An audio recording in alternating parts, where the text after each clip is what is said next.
time to Kincade and Salciunas is on the air.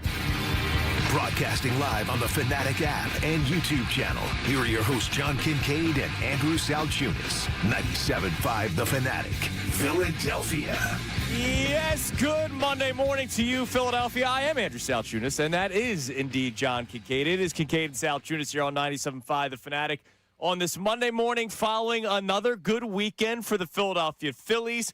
For most of the Philadelphia Phillies, we'll get to that coming up here in a little bit, but Phils take 2 of 3 against the White Sox. Not the same White Sox of last year and the year before where they won like 40 games. They're almost at that total. The White Sox, as of this morning, are 34 and 31. So they got some nice young talent too. Yeah, it's not like it was a couple of years ago when they were like on a record-setting pace They for lost most 119 or something, or they were terrible. It was worth horrible. it. It was worth it. Yeah, they got some players and good club. But the Phillies are a better team, and they took 2 of 3 against them. Even though some of the starting pitching wasn't that great. Yeah, it's part of a problem. And so that's how we'll start the show this morning. With this Phillies team, and here we are now, June 8th, and, John, you've been tracking the standings since Memorial Day. Yes. So you're now focusing on that. So excited. I'm so excited now. We've been hearing from a lot of great guests like Jason Stark and Tim Kirkjian about how there's really no right-handed bats out there. Good luck trying to find one that will be available. So this Phillies team is pretty much who they are. They'll add. We know that. Like they're going to. All teams do. What do you think they add though? You think they're adding big, or do you think they're adding little? I think they add little. So I think they add pieces to the team to try to shore up certain areas. So this Phillies team is who they are. So the question to start at 610-632-0975. Early on, Davis Honda text line, YouTube would love to get your answers as well.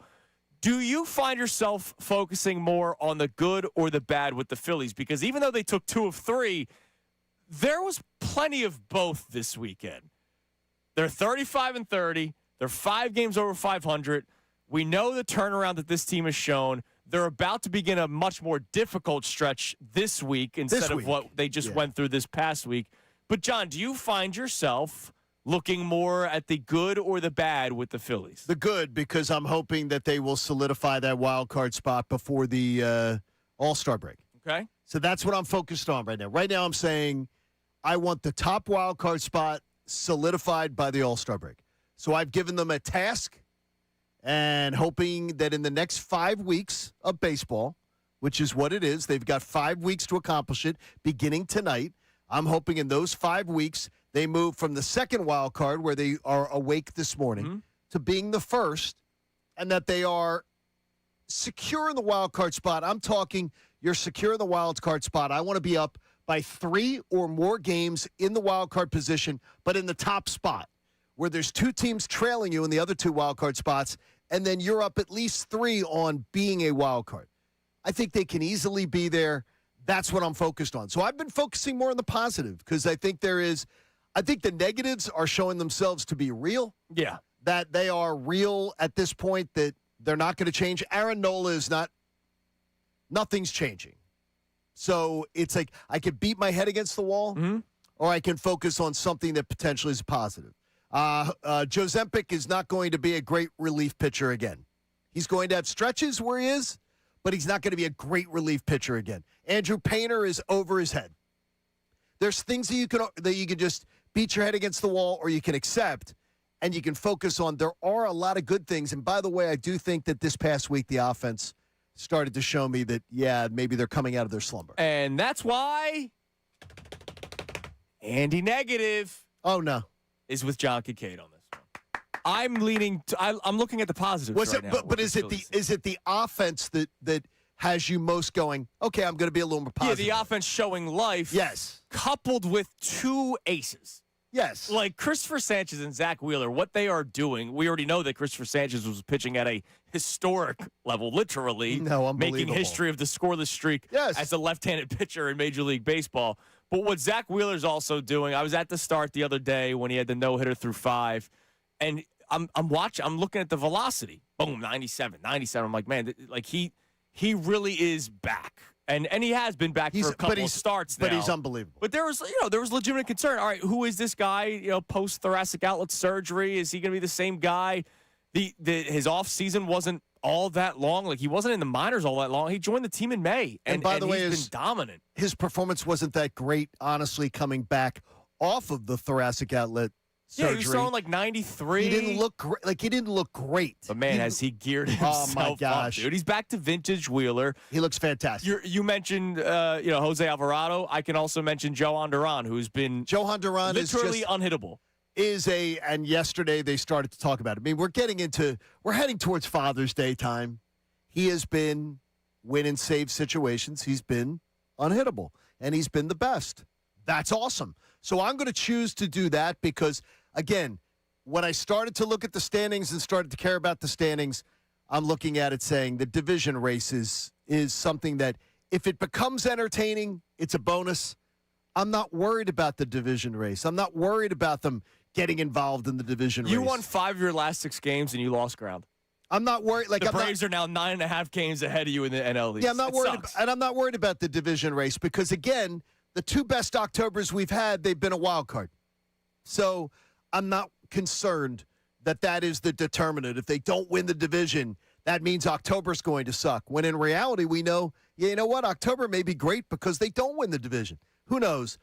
I'll worry about that when we get there, and that's what we're going to worry about right now is the berth itself. Do I even have to ask Connor? Nah, you don't. You know where I'm at. Listen, they scored 20 runs in this series against the White Sox. That would have been like a week and a half plus total for the offense just a couple of weeks ago. The truth. And you're going to win enough games between Sanchez, Wheeler, and Luzardo starts to be in the postseason. As long as this offense isn't scoring 3 runs a game, and I think they're starting to come out of it, and we can only react to where they're at right now. Why? Why's that? It's hitting season. I know. It only happens in this area. Hey, listen. Hitting season is almost for an entire year in other areas. Philadelphia, John, I don't know what it is. There's a weather phenomena that takes place in South Philadelphia that only here is there an actual hitting season. I had this discussion with Charlie Manuel once. I got to have lunch at a table where Charlie Manuel was sitting and Larry Bowa was there and everything. And I said I wanted to thank Charlie a few years ago for the fact that people still reiterate his comment of hitting season is one of the stupidest things that I've ever heard, and that people continually just repeat it as if we live in a weather vortex. The numbers speak for itself. That in every other city, teams can hit. June 4th, the weather turned to officially hitting season. Some are saying Cooper Salciunas saved the season. They scored 6 runs. First time they scored 5 runs since May 18th, and since then they've done that a couple more times. They scored 8 in Game 1 against the White Sox, only 3 in Game 2, and then they scored 9 last night.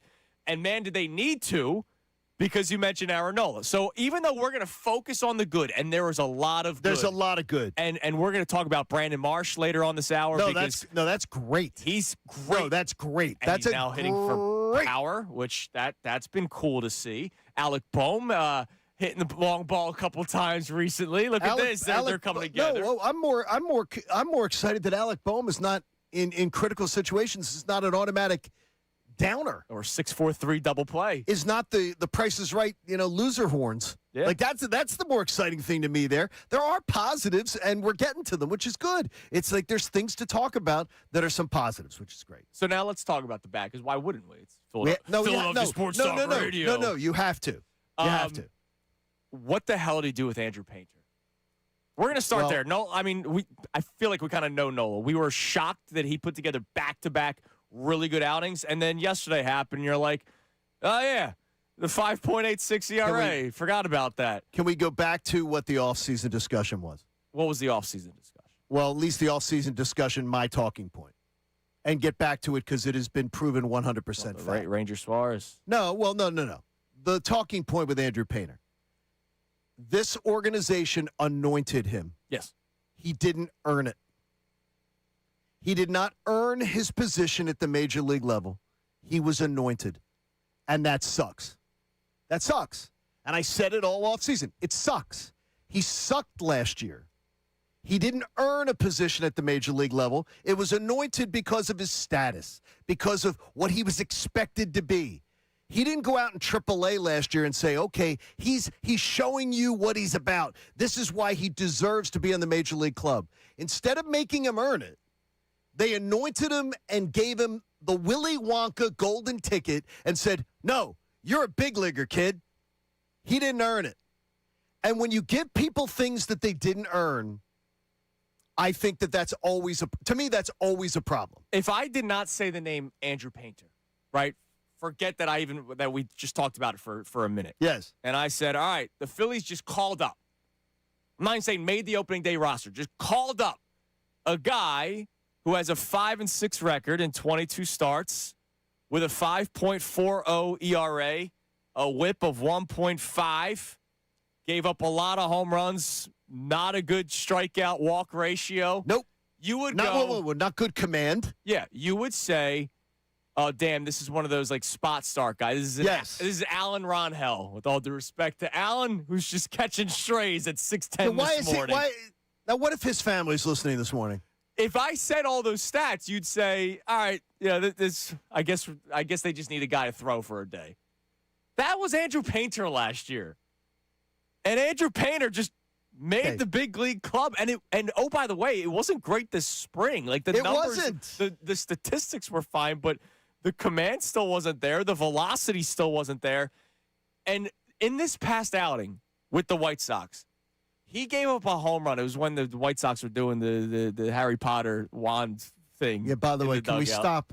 Hey, it worked for them. Yeah, listen, if it works, it works. No, they did it all day yesterday, and it didn't work for them. Andrew Painter threw an 86-mile-per-hour, what they called slider. I say what they called is because that's what it said on the screen. Yeah. It had no break. I mean, yesterday in my Sunday league, we had a guy say, hey, here's my slider. And he threw it to me, and I said, was that just a slower fastball? Because that wasn't a slider. And so that's what Andrew Painter's pitch was that got blasted and hit the facing of the third deck at Citizens Bank Park. And you can't just go, oh, well, that's just like a one-time thing. No, it's not. He's been horrific this year. He is 1-7 with a 6.21 ERA. And I know we don't do wins and losses all that much as a pitching stat. It's more so the reverse. Like if a guy is 1-7, but his ERA is 1.5, and you're like, all right, they're losing 2-1 ball games. He is not giving the Phillies a chance to pitch. He is what Taijuan Walker was 2 years ago. And this was the guy that's supposed to be the next big thing for the Phillies, which is why I always say screw the prospects. Sorry. That's why I say trade them every time. Proven versus unknown. I'm not giving up on the kid right now, but he can't pitch for the Phillies. He needs to go back down to the minor leagues now. And that's the key thing of your entire statement right there. You aren't, I'm not. I'm not giving up on Andrew Painter. No, 6'7", but right? here's, No, but here's what I'm saying. Andrew Painter, go back to riding buses. Earn a spot in the major leagues. You don't deserve to be anointed a major league pitcher. And that is on the Phillies. I blame the Phillies. They're the ones who put him in this position. Last summer, when I was pointing out that he was getting rocked by AAA hitters who are guys like Otto Kemp, and he was getting rocked by them. 25 home run power. I was being told. I was being told he's coming back. Oh, he's coming back from, surgery and everything. It's no big deal. No big deal. He'll be fine. He's going to be fine. Spring training. It's like he's still coming back from surgery. He'll be fine. No, he's not fine. Yeah. Because he was anointed. He was not, because they were so desperate to have a prospect come up and work out. Yeah, because they haven't had one. That they just said, we're going to let this guy have a spot on the roster. We're going to give him one. We're going to anoint them. He's the chosen one. And that sucks. Yeah. That sucks. No, it's bad. Not right. He's putting the Phillies in a bad position. Look, don't give me. And we're not giving up. By the way, we're not giving up. And neither you or I is saying, Andrew Painter, get him out of here. He sucks. He should never pitch again. And that's why before him in the minors. Before the season started, we made it clear, hey, don't put too much on the plate of Crawford and Painter and be like, these are the guys that are going to uplift us to a World Series. Yes. We were saying that before the season started, like, hold on. Let's see how they are first. Take your time. And if they're not great, don't panic. I'm not, giving up on Andrew Painter like Bill Colarulo was saying last week. But he should not be pitching for the Philadelphia Phillies. He should be pitching for the Lehigh Valley Iron Pitch. And Connor Thomas, your thoughts? blame them. you don't really have another option. You don't. So he's going to make the start Friday. Don Mattingly already said that. And the thing with getting choked up. You're getting choked up already. Dealing with the voice. I know, man. Long weekend. Otto took a shot. don't do I know. this. I know Don't this do is a this. bad morning for you. Let me make my point. Andrew Painter, you don't have a better option right now organizationally. I know what the numbers say, but Alan Ranhel, who you brought up, he's going to take another ricochet shot here. That's the guy that comes up if Andrew Painter goes down. I know, poor Alan. But here's the deal. This move is not for the sake of the Philadelphia Phillies every fifth day. This move is for the sake of Andrew Painter. Yeah, He needs to go down to the mine. Could you imagine if this continues and it bleeps? Oh, my God, I am on fire this morning. I almost dropped an F. It messes up his brain that much. We've seen it with pitchers. We've seen it with guys, top prospects are coming up to the big leagues, then they suck, then they sink, and then they're even worse. Let him go down to the minors, work on some things. It's okay. You mean let him do what he should have had to do to earn his spot in the major leagues? Yes. And by the way, you can get a fifth starter in spring training in Major League Baseball. You can get a guy on the fifth. And by the way, the fifth starters, you could get a fifth starter in the major leagues who's a journeyman. In fact, 14 other teams in the major leagues, or 15, depending on how close it was, already had one. Journeyman type of guys out there in the major leagues right now on their rosters that are better than Andrew Painter. Where's Spencer Turnbull at? You could have gotten Bring him back. You could have had somebody that could have been better. Now, hang on. I got to back he's in the this up. Mexican leagues now. Oh, hell yeah. He plays Is he really? He plays for Caliente de Durango. Isn't Caliente hot? Yes. Vamos, Spencer.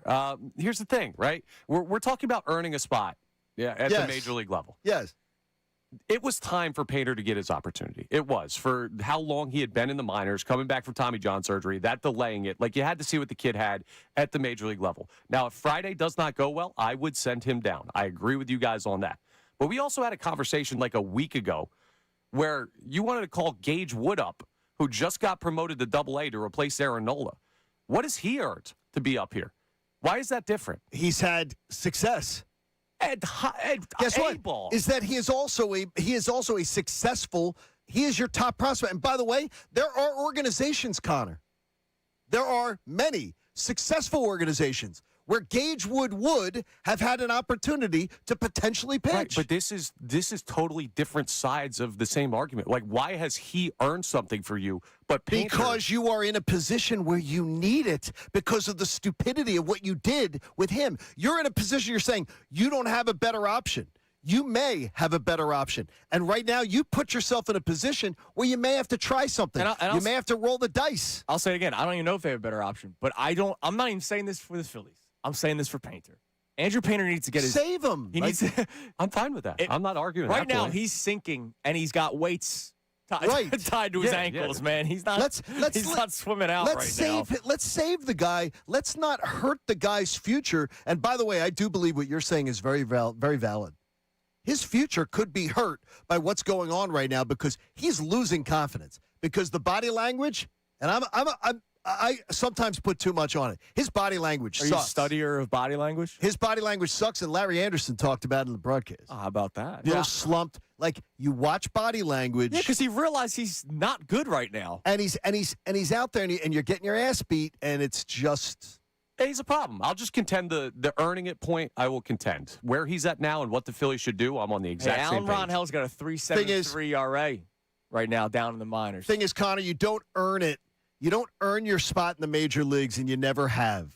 As being around this a long time, teams never said, well, he earned his spot by just being there for a long time. He deserves a shot at the major leagues. You earn it by showing that you have the stuff that you get a chance. Right. You don't earn it by just showing up. He's shown plenty of stuff in the minor leagues. No, he has not shown success.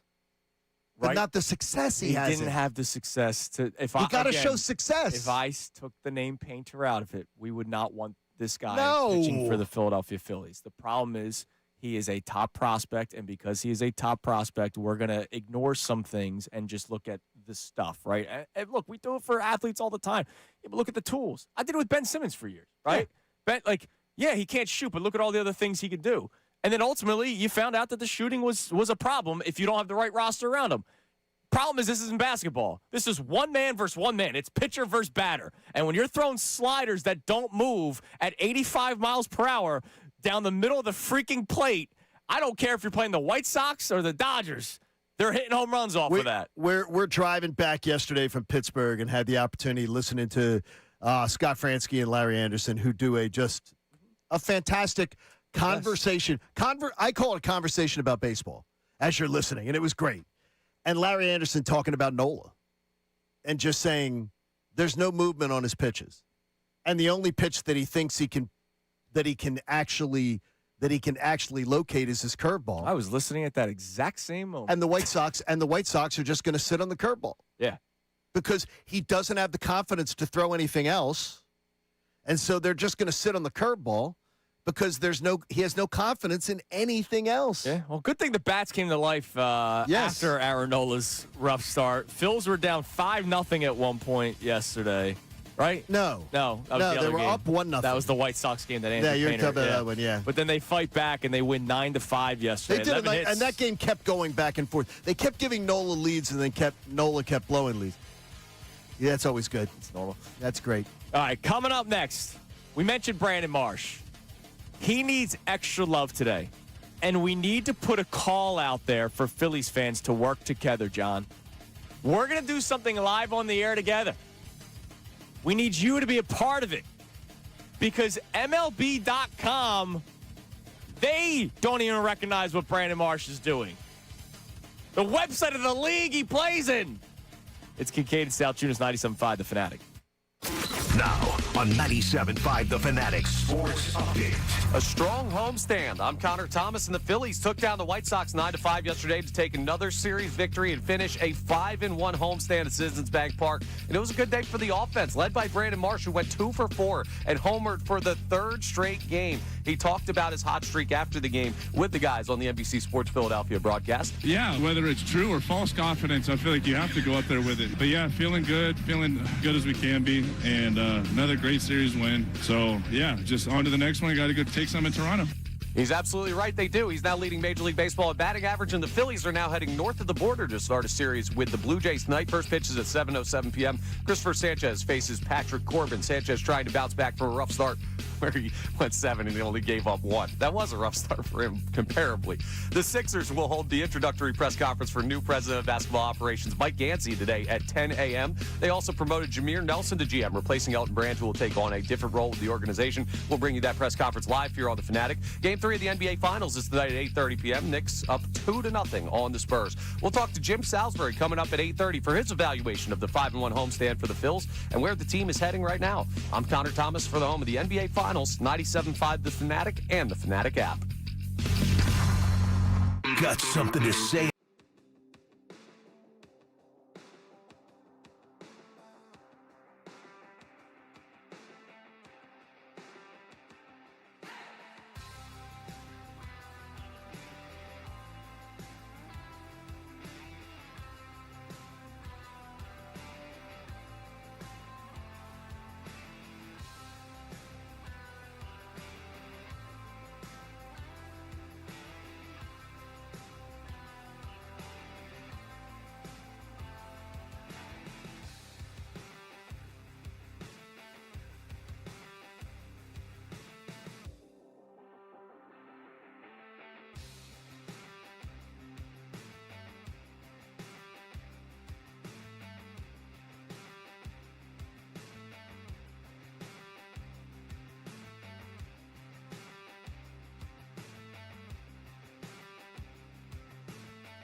It is 6:30 here on Kincade Salciunas 97.5, The Fanatic, and it is time for us to band together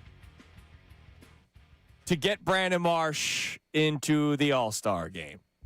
Now, I think Brandon Marsh will be in the All-Star game regardless. He's going to be. He's going to be appointed into the All-Star game.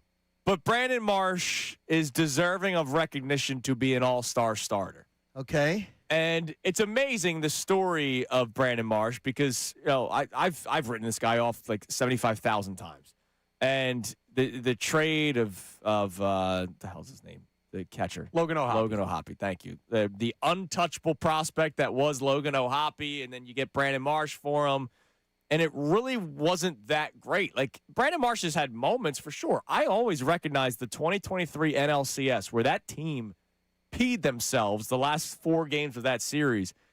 He was one of few players that was consistent throughout that entire series. But other than that, his other playoff performances weren't so great. Some regular seasons weren't so great. And last year, that month of April, to start the season in 2025, was some of the worst baseball that we watched, both offensively and defensively. He's never put together more than 2.5 good months of baseball consecutively in his Phillies career. And right now, he's got a chance to put together a whole year of it. Yeah. And right now, it's been awesome. It's been praiseworthy. And we are all here for cheering him on for it. It's awesome. And after that minor league stint last year, I mean, he finished the season strong, and awesome. he's been great all year. And so a couple of days ago, probably early last week, we were talking about whether or not Brandon Marsh would be an all-star starter. And it was actually more than a couple. It was probably 2 weeks ago. Connor was talking about it, and I was like, I don't know, dude. The power numbers aren't there. And we looked up Luis Arraez because Luis Arraez is like the best example. He can hits 350 up until the All-Star break. And I looked it up. He made the All-Star team 4 times and was only a starter once. And it was the same numbers. It's just there's no power. And what do 12-year-old kids do when they go to their All-Star ballot? Oh, that guy has 10 home runs? Oh, I'm voting that guy. Why do you think it is, though? Like, why do you think it is that Chicks dig the long ball, man. No, I think it's because Guys. I think it's because people do not do their homework. I do not like I think that's part of it. The fan balloting is stupid. Fan balloting has long been stupid. It doesn't make sense. Fans don't pay attention enough to baseball. The balloting system sucks. Yes. And so it doesn't it's awful. And you have the kids that will vote for every Phillies player. I did it.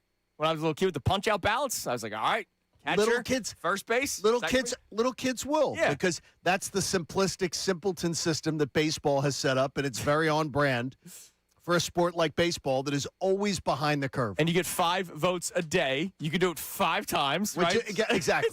It's crazy. It's the stupidest thing. Or you can go to China or Japan, where like in China for the NBA or Japan for Major League Baseball, where they set up banks of fans voting. Yeah. I mean, it's stupid. Well, it's a stupid system. But we system. can use that stupid system to our advantage. And I think we need to spam the Brandon Marsh outfield votes. And that means voting for him as the lone outfielder. That means, like, don't even bet Ronald Acuna Jr., who's going to be an all-star starter. He's going to get enough votes. But if you vote for Ronald Acuna Jr. while also voting for Brandon Marsh, that's just another vote to a guy that's already going to get it. You need to spam the inbox of Brandon Marsh. 3 home runs in 3 straight games, man. He's now up to 8 home runs. Now, the reason why I bring this up, okay, I read an article on MLB.com this morning. It was posted Saturday, so that was the first of the 3 straight games with a home run. MLB.com has an article of the 10 players who could receive their first All-Star game start. Bobby Witt Jr., number 1. Dude's a stud. Shortstop of the Royals. Kind of insane he hasn't had one yet. Yeah, it is. James Wood. Well, as shortstop, that's the problem. It's one position. It's tough. Outfield, it's a little bit different because there's 3 of them. James Wood, outfielder of the Nationals. Shea Langoliers, catcher for the A's. Max Muncy, third baseman for the Dodgers. Ben Rice, first baseman of the Yankees. Nick Kurtz, first baseman of the Athletics. Careful with that one. Xavier Edwards, second baseman of the Marlins. Bryce Terang, second baseman of the Brewers. Okay. Jordan Walker, outfielder of the Cardinals. And C.J. Abrams, shortstop of the Nationals. Wait a minute. That's not the whole article. Not one mention of Brandon Marsh. Not even honorable mentions. These are the 10 players that could be the first-time All-Star game starters, and Brandon Marsh is not mentioned. That's the league. This is MLB.com. This isn't fanoftheroyals.com. This is MLB.com. They're not even recognizing the guy that is the best hitter in baseball. Was there a word count on that article or something that they said we're only allowed to have this many people? Maybe maybe that's stupid. Well, that's like that. That's a bad piece. Take it up with Jared Greenspan. All right, that's a bad piece. He's the guy that wrote it. Take it up with him. That's a bad piece. Then that bums me out. But I'm not going to participate in your process. But I will because I. Well, and if Brandon Marsh misses by 2 votes, we know why. Yeah, it's on John Kincade. I find the whole process ridiculous and stupid, and I'm not going to participate in, doing exactly what I tell people is the stupidest thing in Brandon the world. Marsh, if you don't get an All-Star game starting nod by like 2 votes, Brandon, that's the man. If that ever happens, you can take that up. My buddy Coleman, one of my best friends in the world, is Coleman? Brandon's Coleman. Yeah, Coleman Rudolph. That's a good. Hell of a name. He played he played in the NFL. Played in the NFL too. He's a national champion at Georgia. I'm more of a last name Coleman guy. Kirk Coleman. Coleman's a great Former name. Eagle. Yeah, no, it's strong. I believe it was his mother's maiden name. Okay. If I'm not mistaken, which is a big Southern thing, by the way. Sure. But Coleman Rudolph is actually Brandon's financial advisor. How about that? Down there in Atlanta. Well, Hope he's better than Bones. But guess what? He's also, you know what he sends me yesterday, and I'll send you. I said yesterday, your boy. He's probably counting how much money he might make. Your boy's loving this. It just is like, Anders, and he just says to me, he gives me a little thing, and he says, lock him up, or he's going to be a Yankee looking like this. The no beard. With the clean shaven. Well, no, they changed Brandon that rule. Marsh. Really? I didn't think it, but I thought they still but you have to have it. He can't have the captain. Clean. He cannot have the Captain Caveman look. Hey, if you're hitting 340 or 338, they're not changing. Right now, they're not signing Brandon for Marsh All-Star starter and Brandon giving Marsh. him- Brandon Marsh will change the rules of the Yankees they're not changing clubhouse. the Yankees rules for Brandon. There's Marsh. nothing that man can't do right But now. I love it for Brandon. I'm very happy for him, and it's awesome. So, But I am not going to jam the ballot box well, it's your fault. for Brandon Marsh. It's okay. I bought 2 new phones over the weekend. sure so you did. I'll keep voting. New phone, who dis? All right. So off of this, how many All-Stars, not starters, not just starters, how many All-Stars could the Phillies actually have? Are we talking about who deserves to be an All-Star starter, or who No, can you not starter. jam the box No, for? I said not just starter. Who are the All-Stars on the Philadelphia Phillies? They're going to Well, have 4+. Johan Duran, Yeah. Zach Wheeler, Christopher Sanchez, Zach Wheeler. Those 3 right there. Brandon Marsh Absolutely. will make it. Whether he's a starter or not, he's got to make Brandon it. Marsh will make it. That's 4. Bryce Harper will make it. Schwarber will make it. Schwarber will make Schwarber it. will make it. That's 5. That's 6 That's right 6. there. No, that's 6. That's it. That's it, right? And that's 'Cause all that's all that deserves. Yeah. I'm trying But to think if there's 6? anyone else in the pen. No, that's all that. No. No. Duran's the only guy that's been. Kirkering has not had a bad year. He's not. I don't think Orion I Kirkering know. is going to get No. recognition to be an All-Star. No. You have the chance of 6 All-Stars on this Phillies team, which that's not the first. What was it a couple years ago? They had 2023 was when they had like 6 or 7 guys. and multiple starters. That was the year Alec Boehm started at third base. 3 in of the All-Star 4 game, infielders for the National League starters were Yeah. Phillies. And Yeah. think about the season that we've been dealing with. They're 5 games over 500. It That's was what it looks really like. bad at one point. They were 9-19 at one point, They were. and here we are now. And now they've got a, let's just say a little renewed life. All right, what do we have on the text line when it comes to this Andrew Painter thing? If people respond, because John Cheeseborough chimes in on YouTube. What's up, Cheesy? Remember when Painter was the next big thing and the main reason they were comfortable with letting Ranger walk? Pepperidge Yeah. Farms remembers. Yeah, believe me. I say that all the time. What do we got? Joe the Cynic checks in, says Painter misses location horribly. Then when he does, finds the plate, he gets hit. Same exact thing that happened last year in AAA, and they thought that the promotion to the big leagues wouldn't have the same outcome. I'm going to tell you. I asked the same all off season, and Connor, I can take bullets on guys. Look, we all get things wrong, like Mick Abel. I can raise my hand and say wrong on Mick Abel, but I said it over and over again, and I constantly was told he'll be fine. He's going to be fine. No, he's not fine. I still believe he's going to be fine. He's just not now. He's made 11 career starts. He needs to go down, right? He's going to start Friday. If it doesn't go well, you're going to Lehigh. But you're basing fine on nothing. No, Because I'm not basing fine on nothing. You're basing fine off of He has not had Stuff. success. I'm basing fine off stuff. He has but great stuff. What if his stuff is right down the middle of the plate? And as Then this is what happens. Yes. And as Larry- And it has been for 2 years, one in the major leagues and last year in AAA. as I heard He Larry was missing spots in AAA. as Larry Anderson was speaking of, it's great to have stuff. The minor leagues are littered with guys that have great stuff. But if you can't pitch, you can't pitch. Yeah. If you can't find, if you have no location, if your location doesn't, you can't. It doesn't matter. Vince You can have Velasquez had great stuff. Great stuff doesn't matter. I'm serious. 98-mile-an-hour fastball. It doesn't matter. Slider that moved. But if you throw it right over the middle of the plate, you're going to get dinged up. Yeah. You guys couldn't move me off Brandon Marsh, and that dude went 0 for a month. You're not moving me off Painter being fine. All right. He's just not fine right now, and you got to change Are something. you still going to be here in 4 years when it finally works out for him? Am I going to be here? No. Yeah. You know that July 31st, I'm not going to be.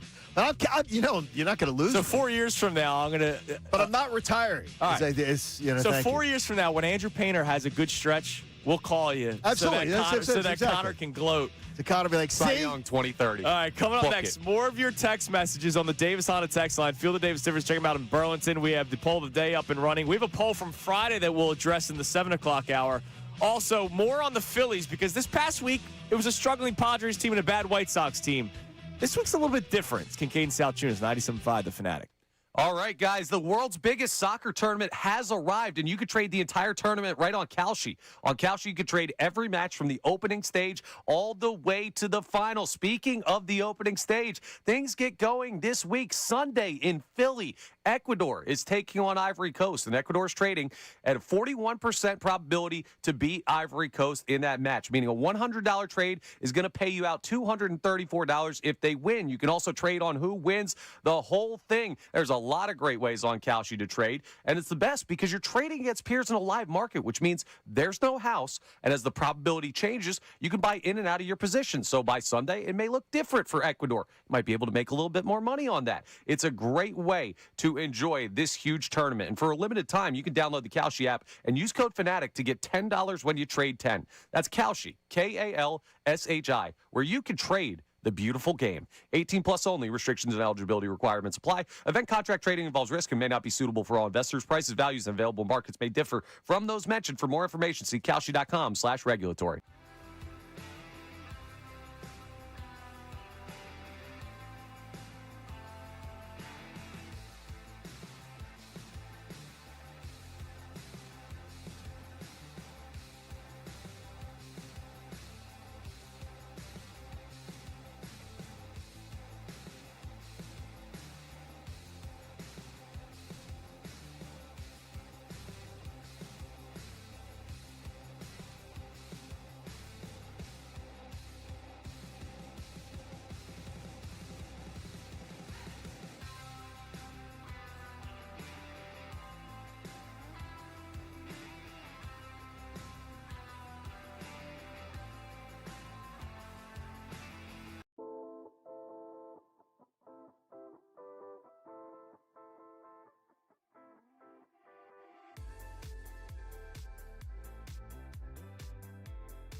Kincade Salciunas, 97.5 The Fanatic and the Fanatic app. It is 6:47 here on Kincade Salciunas, 97.5 The Fanatic. Get back to the text line and the poll here in a moment.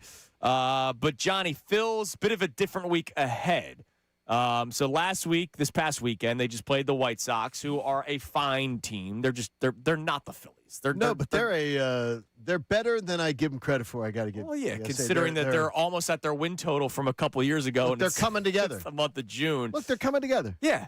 And then the Padres they're record-wise, you wouldn't think that they're struggling, but, well, I mean, now that they've been handed 6 losses by the Phillies, the record changes a little bit. But the Padres have been scuffling a little bit. They actually lost to the Mets yesterday. I mean, not many teams can say that. Padres just 2 games over 500. Mets. Yeah, Mets are now 29-36. Padres 33-31. How just a week can change everything. We saw that with the Phillies, the back-to-back Braves-Cubs series that they had, and how much that just sent them down in a monster spiral.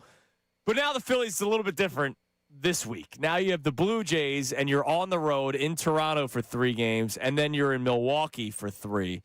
So, Johnny, you said what? What did you say about the West Coast / Padres series here? 6-3? What I had said is I thought they would go 6-3. All right. After that bad homestand, I said I'm going to say they're going to go 6-3 versus the Dodgers and the Padres. And they went 7-2? They went 7-2. I was like, okay, that's great. Well, what's your crystal ball saying now? What I'm saying, Blue Jays, Brewers, 3-3. All right, I'll take that. I'll take 3-3 right now on their road trip. What do you say, Connor? 3-3? I think that's fine. I'd take 3-3 and be really happy with it because that's a brutal week. Now, the 4 weeks that follow. Oh, yeah. I will not take 3-3 because the 4 weeks that follow are called Make Hay. Marlins Mets is the next week, and that's at home. Nationals Mets is the next week. That's on the road. Pirates and then at the Royals is the next week. And then at the Reds and at the Tigers is the final week. Those are your next 4 weeks after this week. It's called you've got a month to really go maybe 7-8 games over 500. Yeah. So get through this week. Try not to give up any ground. And then make up some ground next month on your record-wise. And just solidify yourself in that wild card spot before the All-Star break. Because, look, the other teams in the wild card race, I'm not worried about them.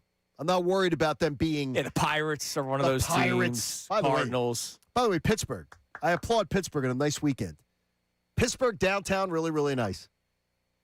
When you get outside of Pittsburgh, in any direction, I swear you're like on the set of The Walking Dead. It's as if they've forgotten about their suburbs.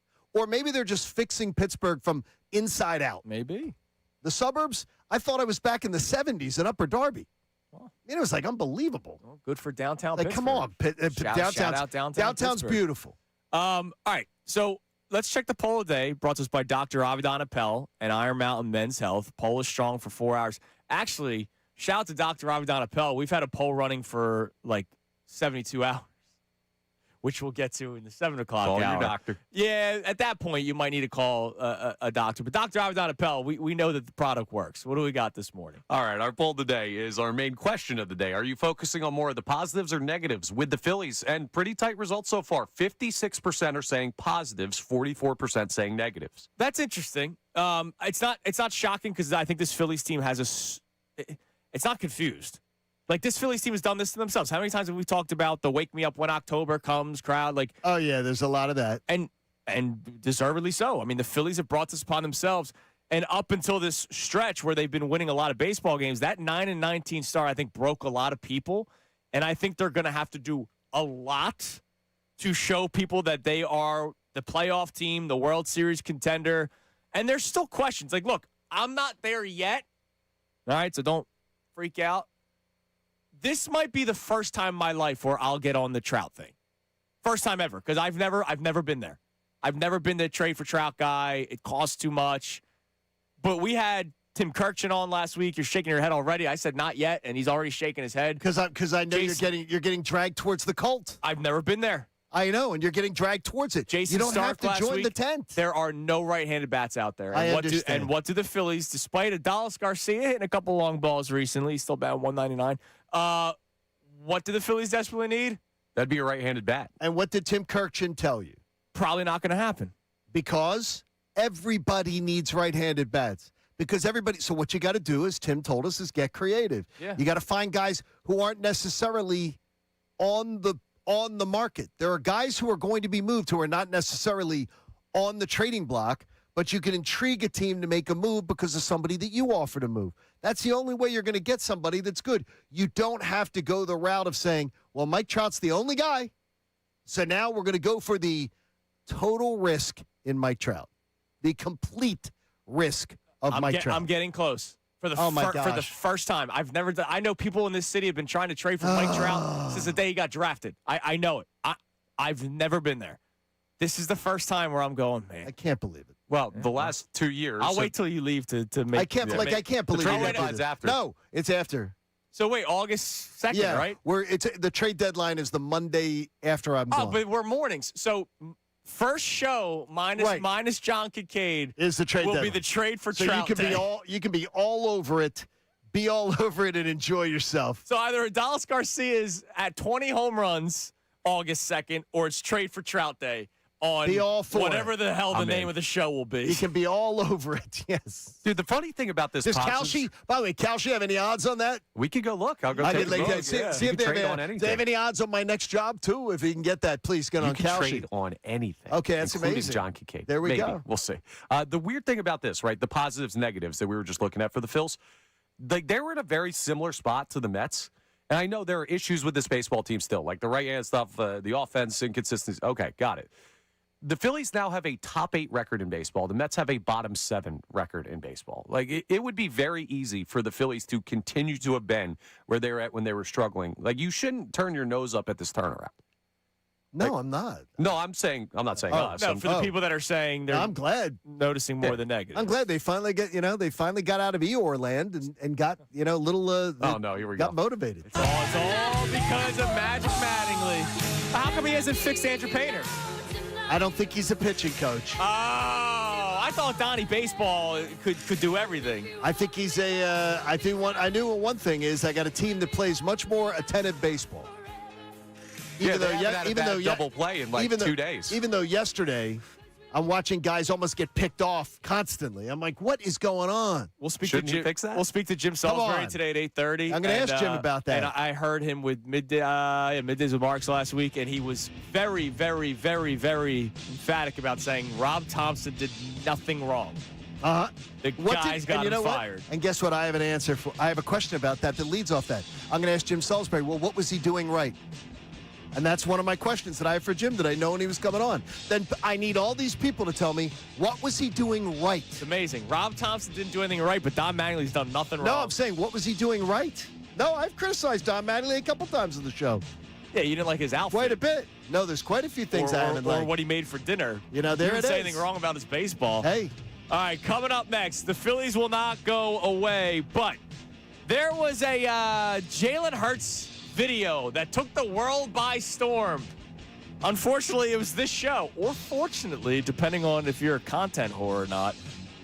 We get on the record about Jalen Hurts and whether or not you pay him now or you wait a year. We'll explain more coming up next. It is Kincade and Salciunas 97.5, The Fanatic. All right, FanDuel Sportsbook, I love it. Right now, new FanDuel customers can hit the court with $350 in bonus bets guaranteed after betting $5 for 7 straight days. FanDuel, in partnership with Valley Forge, is the best place to bet all your favorite players during the NBA Finals. Play your game any way you want, and best of all, with FanDuel, you get paid instantly when you win. Just head to FanDuel.com/local to get $350 in bonus bets guaranteed after betting $5 for 7 days. So this is for the NBA playoffs, but we're at the finals right now. So as you are betting every single day, you're going to have to bet on the Fightins. You're going to have to bet on some baseball to get to that $350 in bonus bets. And man, talking about the NBA Finals, Spurs down 2-0, heading to New York. That Knicks team's just deep. It's a shame because, we don't really have that here. Mike Gansey will speak at 10 o'clock today. Maybe he'll say what the Knicks are doing, we're going to try to do. FanDuel's an official partner of the NBA. You got to be 21 plus and present in Pennsylvania. First online real money wager only. Minimum $5 wager required for 7 consecutive days. $5 first deposit required. Bonus issued as non-trouble bonus bets that expire 7 days after receipt. Gambling problem? Call 1-800-GAMBLER. Now on 97.5 The Fanatic Sports Update. The Phils take another series. I'm Connor Thomas, and the Phillies took down the White Sox 9-5 yesterday to take another series victory. Won 2 out of 3 against Chicago. It was a 5-1 homestand for the Fightins. A strong day for the offense yesterday with 9 runs, 11 hits, led by Brandon Marsh, who went 2 for 4 and homered for the 3rd straight game. Here's how it sounded on the NBC Sports Philadelphia broadcast. Fly ball, left field, hit pretty well. And Tanachi's going back toward the wall. It is gone! Opposite field, home run for Marsh. 8th home run of the year, and the Phillies retake the lead. Get your all-star votes in now, Phillies fans. The Phils are heading north of the border tonight to start a series with the Blue Jays. First pitch is at 7:07 p.m. Speaking of all-star votes, Christopher Sanchez on the mound, facing off against Patrick Corbin. Sixers will hold the introductory press conference for new president of basketball operations Mike Gansey today at 10 a.m. You'll hear that live here on The Fanatic. They also promoted Jameer Nelson to GM, replacing Elton Brand, who will be taking on a different role with the organization. Game 3 of the NBA Finals is tonight at 8:30 p.m. The Knicks up 2-0 on the Spurs as that series shifts back to New York. We'll talk to Jim Salisbury coming up at 8:30 for his evaluation of the Phillies turnaround. This update is brought to you by AAA Tire and Auto Service. Save $50 on air conditioning recharge at your local AAA Tire and Auto Service. Offer includes a free electronic multi-point inspection of your vehicle. Terms apply. See store for details. Offer ends June 30th. I'm Connor Thomas for the home of the NBA Finals, 97.5 The Fanatic and the Fanatic app.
To see their wonderful faces, check out youtube.com/975 The Fanatic Philadelphia. More of Kincade and Salciunas coming your way. Now. I asked ChatGPT where they think John Kincade will be going after 97.5 The Fanatic. It's unbelievable. That's weird. ChatGPT is scary, man. Like I've told you, I don't like it, but every once in a while, I like to have fun with it. I don't do scary. Like I know people, my wife, that are like asking legitimate questions. And I go, that's terrifying. They're asking legitimate questions of ChatGPT. Like, what do you mean? Like, they're asking, like, how to make something for dinner? Or... Yeah, but even, like, how do I answer to this person that has this question? And it's like, okay. oh, come on. Okay, like, just okay. be a human. And and I get it. Okay. It takes all these different articles, blah, blah, blah. But it's when you have fun with it, it could be an interesting tool. It was really wild. All right, John, enjoy digging ditches. That's what the number one thing was that they said. Yeah, it said, has no shot to ever be employed again. All right. That's incredible. That was a really incredible little exercise. Well, Salciunas might be with you if he continues to make takes like he did on Friday. No. John will be in a ditch soon. Yeah, it could be. Oh, all right. That's dark. I don't know. Friday was really interesting. It was an interesting day. I can't wait to have this discussion, and everybody has a chance to get on the record. Now, I believe you and I don't know Connor's answer yet. Connor, I just don't remember. I need Connor to get on the record. I need a lot of our listeners. We have been very clear and adamant with what we believe the Eagles should do now or throughout the course of the season and next offseason. We'll explain more coming up in a little bit. But on Friday, a video went, can I use the V word? No, it went, no, it actually as Liv was checking it for us. Okay, thanks, And Liv. she said absolutely it was that reached the standard of viral. All right, so the video went viral. It went viral by standards of the industry. It was viral. It's good work. It's good work by Sean Rodman. Good work by us that, the conversation created something that people were interested in, and there was a lot of byplay in it. And this show, as we've been very clear about, always decides to pick the opposite sides on purpose. Oh, yeah, we just constantly. We go into every show saying, okay, I'm going to have this side of the take, and you're going to have that side of the take. And if there is a day where you and I agree, Connor will play the role of the right. opposite. The one thing we knew opposite, about this is, and this is one of the things where our mantra of don't do the show before the show, I had no idea. I knew your top 5 list of issues was coming. I didn't know your top 5 list. So I was hearing your list just as everybody else in the audience was when you were presenting it. I didn't talk about it with you beforehand. Correct. I was hearing it live on the radio. And by the way, you can go and you can watch the video as I did and see the video of as you're revealing it, and you can see my face as you go on your list, that when you start revealing and I go, and you explain to me the order, and then I realize that that 5 was, and then I go, oh, geez. And I start to react. So, respectfully, I believe there was some misinterpretation that took place on Friday. All right, we're going to hear this. I'll explain more coming up in a little bit, but this is going to be interesting because I put out a poll on Friday, and I know that that's not letter of the law. All right, No. Considering 75% of our listenership is probably not on X. No, I get that. That is probably true. But I love getting as much information as possible. It's why it's another source of information. We have the YouTube comment section. Correct. And Austin, I want you to put a poll up on this on the YouTube comment section. We have Connor, who reads the text line. We have our personal mentions. We have email. We have phone calls. We have so many different avenues to talk to people. And we love that we have those avenues. It's beautiful. It's great. So on Friday, this clip made its rounds. We were getting into a conversation about my five burning questions going into the 2026 season that only the season would be able to answer. And the following Absolutely. offseason. We will only get the answer to these questions this upcoming season. I have all 5 still that I will bring up, but of course, this was the video that made its rounds on Friday. Do I think it's a fair thing to say that you would say Jalen needs to improve on last year? Yes. He needs a better year than last year? Yes. But a better year to stay here? No. Well, what if what if he does not have a better year? What if we're once again, for the third straight year, because it's been 2 years, third straight year talking about the passing offense not being good? The third straight year, the first of those 3 years, they won the damn Super Bowl, and he was the Super Bowl MVP. They ran the ball for 16 weeks. Are you literally crazy? Dude, he was the Super Bowl MVP, and he balled out when they needed him to do it. You're talking about a 3-year window. You're giving me a 3-year window. The third year is mythical because we don't know what happened yet. No, and we in don't. And in the first year, they won the damn Super Bowl, and he was the MVP.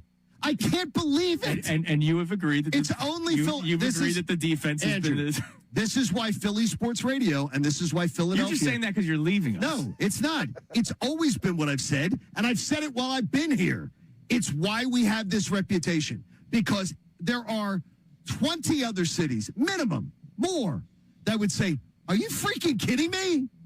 Are you kidding me? 2 of the last 4 years in the Super Bowl, and we got a quarterback, and people are trying to run him out of town? I'm not running him out of town. No, people are. No, but people are. I'm running out of town. People are. You're saying it's a lock that he's getting the contract. No, I do believe it's a lock. Guaranteed lock. Yes. All right, I'm not there yet. I don't think they're not there yet. No, but to talk about him like he's your number one question mark. Jalen Hurts is your number one question mark. I would imagine the quarterback normally is. Does he pass the prove-it-year test that the Eagles are clearly setting up? I absolutely think if he's your number one question mark in the Eagles, I can't. I don't know what to say to you. I don't know what to say to you. Look at this team, and you're saying he's the number one question mark. I think it's absolute nonsense. Number one. Nonsense. All right, so those last 15 to 20 seconds is where the That's where it really is. misinterpretation is, and I'll get to that in a second. So I want to hear where you think it was misinterpreted. The thing that I'm most happy about today is that there was not an angry mob outside of One Ballot Plaza Suite 401 when I got here this morning. Now, maybe people didn't want to do the angry mob in the morning. Maybe they're waiting till after the show. Maybe they're like me. They don't want to wake up at 4 in the morning. Maybe. Anymore. We'll send Rodman out first to test it. Well, Rodman's on the doghouse. I might need some security walking to Carlos, the Honda Civic, after the show this morning because people were not happy. So the point of the exercise was not my five biggest concerns. It was just questions, storylines that we're going to be following this season. That was the point of the exercise. Yeah, that was but they were listed as your top 5 storylines of the year. Yes, and I imagine that most teams, the quarterback will always be the number one storyline. Completely nonsense. Oh. That's where we disagree again. Okay. We're going to do it again. All right. That's crazy. So you're thinking no, you disagree Buffalo, with Kansas City. Buffalo, yes. Can Josh Allen win in the playoffs? You think that's the number one storyline in Buffalo? You're out of your mind. You're out of your mind. I think that's totally fair. That's not the number one storyline in Buffalo. Kansas City. Is Patrick Mahomes' health good this year? The number one storyline is it's the issues that keep you from winning. What's kept Buffalo from winning? Their defense. Last year was Josh Allen. Their defense is kept. Well, no, that's what he didn't have his best. This past playoff was for the first time ever. He did not have his best playoffs. He absolutely did not. But the issue is they're not starting going. The number one issue we've got is Josh Allen. No, they are not. That is absolutely it's not the level of worry. It's the level of focus, and it's not issue. Like but it is an issue if you're saying it's number one, the number one thing on their mind. To me, it's the number one storyline because, and let's paint this all because we're going to take our time this segment. Absolutely. Because I need Austin Jones, who's our wonderful YouTube producer, from the time this conversation started to the time it ends. I need that whole thing posted because the problem with today's world. I love this job. You know I love this job. I talk about it all the time. I don't take it for granted. The thing that I hate most about this job is 2-minute clips that don't tell the whole story. And I also understand that people don't listen every day and don't listen to every second. And there are sometimes, Scott tells us all the time, our program director, never to assume, right? Oh, absolutely. We have been having this Jalen Hurts contract discussion since March. Absolutely we have. And why do I know that? Because I went back and found the clip of Derek Gunn. So back in March, before A.J. Brown got traded, and we were still trying to find other things to talk about other than just A.J. Brown, even though people thought that's all we talked about, which it was pretty close to it. A.J. dominated. He did. In March, we had Derek Gunn on, who's one of the most connected reporters in this city. Absolutely respected and connected. And you and I, for a couple of days off the air, had been saying, by the way, I wonder if they'll get into a Hurts contract talks. It's around that time of the year where they would do that kind of stuff, rework some of the contracts. You see it with Lane Johnson all the time. I think I asked him, is there a contract extension coming? Well, this was his answer.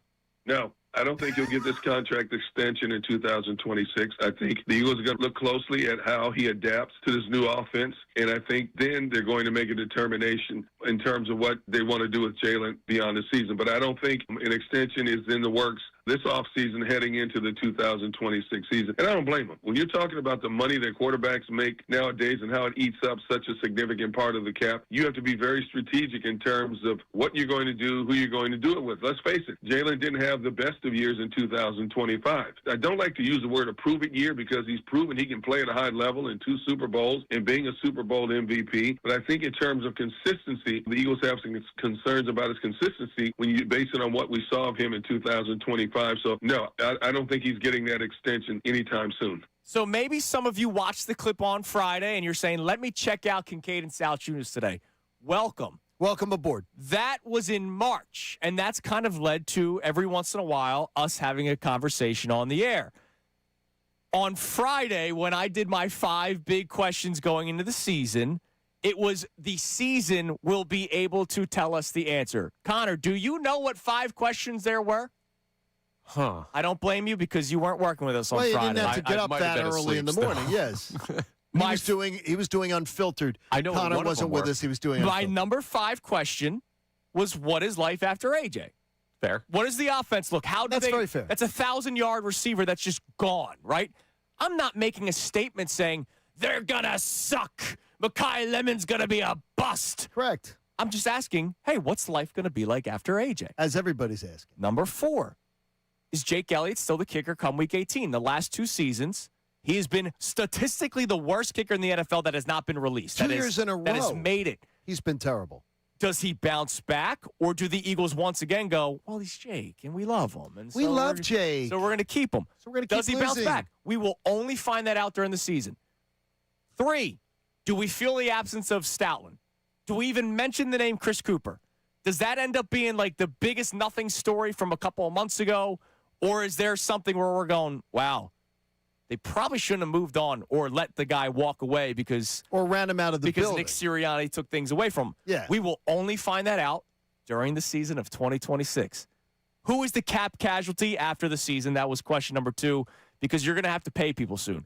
Maybe the quarterback in terms of pay. I'm not saying Absolutely. cap casualty. Pay the quarterback. Clip that. You're also going to have to pay Jalen Carter. You're going to have to pay Quinyon Mitchell. You're going to have to pay Cooper DeJean. There's a lot of guys on defense you have to pay. Getting ready to pay. So people aren't going to get paid. So maybe you have some retirements, Lane Johnson, Landon Dickerson. Maybe you have guys leave to free agency, Dallas Goedert. We've been talking about that for years. Sure. Saquon Barkley, his contract's not really set up for him to be here forever. Saquon's set up where they could cut loose at the end of the year and not really take a bloodbath. So who's the cap casualty? That will come after the season. The number 1 storyline or question is, does Jalen Hurts pass this prove-it-year contract season, and does he play well enough to once again make that top market money? And you think Jalen Hurts is a bigger, though, by saying it, By storyline standpoint. by saying it's the number 1 storyline, you're saying that is a bigger concern in your head. You think that's going to be a bigger concern, bigger storyline than the offensive line? Storylines always have to be concerns. I've said that I believe he gets the contract. Every one of those seems like it's a concern. Every one of your lists is a concern. It's questions. But every one of them are a concern. I think the offense is stacked still, even without A.J. every Brown. single one of those lists is a concern. Every single one They that you could be just, if they don't go well. No, every single one of them is a concern. You don't ask questions about the guaranteed positives. Well, that's why I'm saying. So they're all concerns. Is Jalen Hurts a guaranteed positive? Jalen Hurts is a hell of a lot more guaranteed positive than Jake Elliott. And so this... Whoa. Jalen Hurts is a guaranteed 100% more positive than Jake Elliott, than the offensive line coach that you know nothing about, than the health of the offensive line, than wondering if you can replace A.J. Brown with a bunch of guys. He is absolutely guaranteed a positive better than all 4 of those, and I just rattled them off top of mind. The safety position, he's a better positive than those. I just gave you 5 positives that Jalen Hurts is guaranteed. And he's more positive. You know what than the that. problem is? You can win a Super Bowl without a great kicker. You can win a Super Bowl with an okay offensive line at points. You can win a Super Bowl without a number 1 dominant wide receiver. I'm out right there in your conversation. You cannot. The offensive line. Too many things you cannot. Fine. My point that I'm trying to get to is that the quarterback is infinitely more important. So if he's okay, you're screwed. If Jake Elliott's okay, you can win. Like, the quarterback is so much more important to the equation. He is, but the thing is I just rattled off 5 things that are bigger. Again, this is that where are bigger. All right, hold on. things. This is where the misinterpretation is coming, and I'm not. You are a Jalen guy. You just don't have it in your bio like Sean Brace. No, I don't, like Sean. If you watch any sports talk show, what do they talk about? The quarterback. That's just because they're trying to. That's just they know where they're going to get the clicks. Because they're not it's talking about it because it's the. It's the number 1 storyline. Yeah, but that's just what I was trying to get to on Friday. These are my 5 burning questions, my 5 storylines that we're going to be following all season long that we will not get the answer to until the season actually plays out. But those issues, then though, okay, the reason they do that is just because they know that's going to get clicks. It's going to get more clicks to talk about quarterbacks than it is to talk about And what are we going to do? Well, you won't because you won't be here. But that's what do you think we're going to talk about most during this Eagles season? The quarterback or the safety? No, you could be talking about the fact that they're getting smoked every Sunday in the middle of the football field. You could be talking about the fact that the offensive line isn't playing up to snuff, that they're not healthy, and that they have an offensive line coach who hasn't been able to follow up Jeff Stoutland's greatness. You could be talking about the fact that the passing game without A.J. Brown is worse than any of us thought it could be. Those are all things I have much more thought you could be talking about in October and November than is Jalen Hurts going to step up? Is Jalen Hurts going to be able to perform? I already know that Jalen Hurts has already performed every single time he's been challenged in his career. And that's why I have said on this show, and that's what people miss, because, again, a 2-minute clip, and that's why I hate clips, even though I know that's what we have to do and it's this media. I said to you a couple weeks ago, I think he passes the prove-it-year test. But people don't hear that. People see the 2-minute clip, you. Well, and now I have an angry mob of people that think I'm a Jalen Hurts hater. But they also heard you do your thing. And no matter how much, and I'm just telling you here, no matter how much you explained it there, you explained it to a point, and the audience will tell you. And the audience will tell us, maybe they'll say, John, no, I think you're being crazy here. I think they heard your explanation, and they're still saying, but you're still telling us that the number one thing you're thinking is the storyline is Jalen Hurts. All right, and over so all those other issues. And those other issues are unproven. Those are storylines. My brain works in a storyline way, and I believe that'll be the number one storyline. Now, look, let's talk about some things with Jalen. Jalen Hurts has won a Super Bowl. He's been to two Super Bowls, has won 2 NFC Championship games. So when people hear the word "prove it," I hate it. I think it's an embarrassment. Me that we too. say it. It's.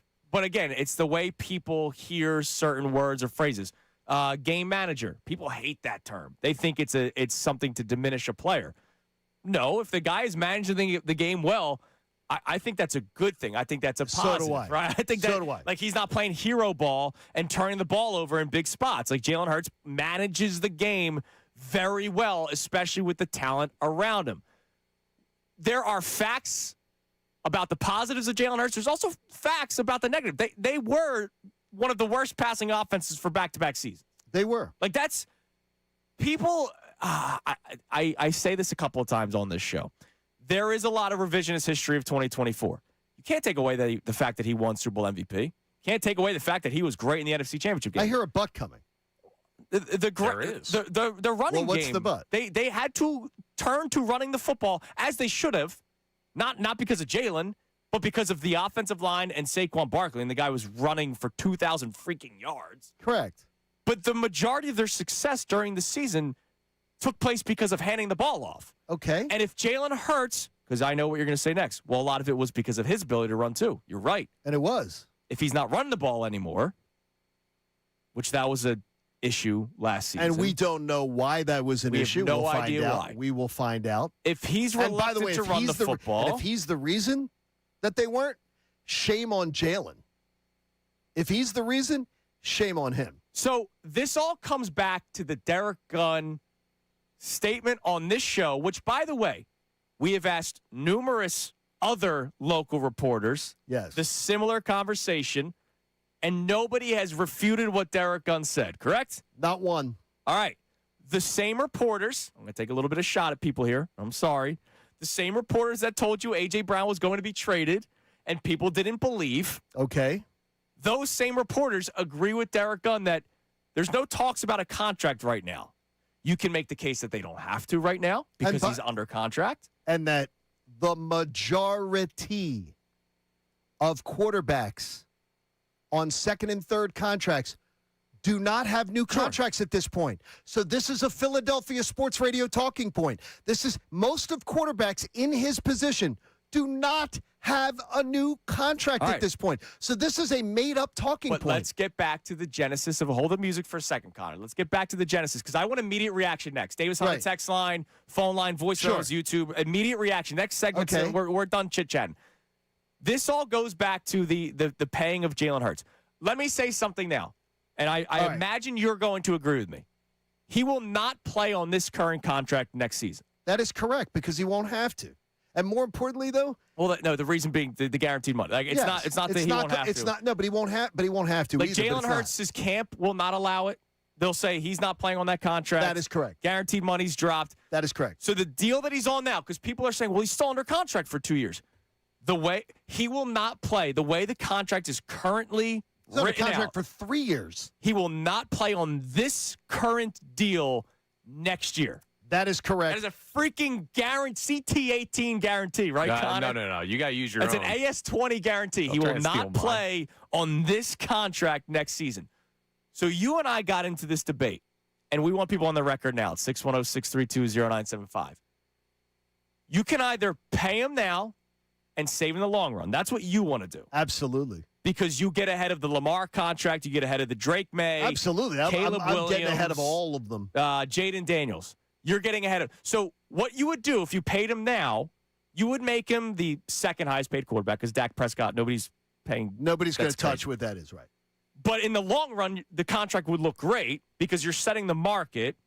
And then next year, he would no longer be the second highest paid quarterback. He'd probably be like 6th or 7th next year if you paid him now. Or option B, which is what I want them to do, is play out the year. If he proves, which I believe that he will, that he's still the quarterback of the Philadelphia Eagles, you rework his deal. You're paying him a little bit more money, and that's what you don't want to do. I'm fine with it. I do not want to. But because I have too many other people to pay. But I have the insurance policy that if the passing offense is not great for a third straight year, because it has been, you can't deny that the passing offense has not been great the last 2 years. One was by design. Sure. One was by horrendous offensive coordinator, a damaged offensive line due to injury. Okay, and I agree with you. And so I mean, I'm not the passing. I'm not giving excuses. I'm giving reasons why it was. I at least have an insurance policy. And a number one wide receiver who quit. Yes. Who quit during games. All right, so then he'll prove it this year. He gets the contract. No, but why are we saying it? He has to prove it. His offensive line was destroyed. His offensive coordinator was a chimpanzee by NFL coordinator standards. And then he had a guy who quit on a team at 4-0. Explain 2024. That's they didn't need to. They literally said, the offensive line said, let us stop doing what we're doing because we know we can win this game with Saquon Barkley. We don't have to put the ball at risk. That's what they did. With Jalen Hurts. They did not go in. That's what John Kincade They did not go into Nick Sirianni's office and say, he can't throw the ball. That never happened, Connor. All right. That talking point never happened. Immediate reaction next, 610-632-0975. And I'll give you the poll that I posted on Friday because even though there's the angry mob after me, it seems like people agree. It's Kincade Salciunas, 97.5, The Fanatic. Let me tell you, if you have a Bradford White water heater in your house, you're really, really happy that you do because you don't want the hassle of not having hot water. And you want long, relaxing showers. And it might be 2-shower-a-day season, which it is for me.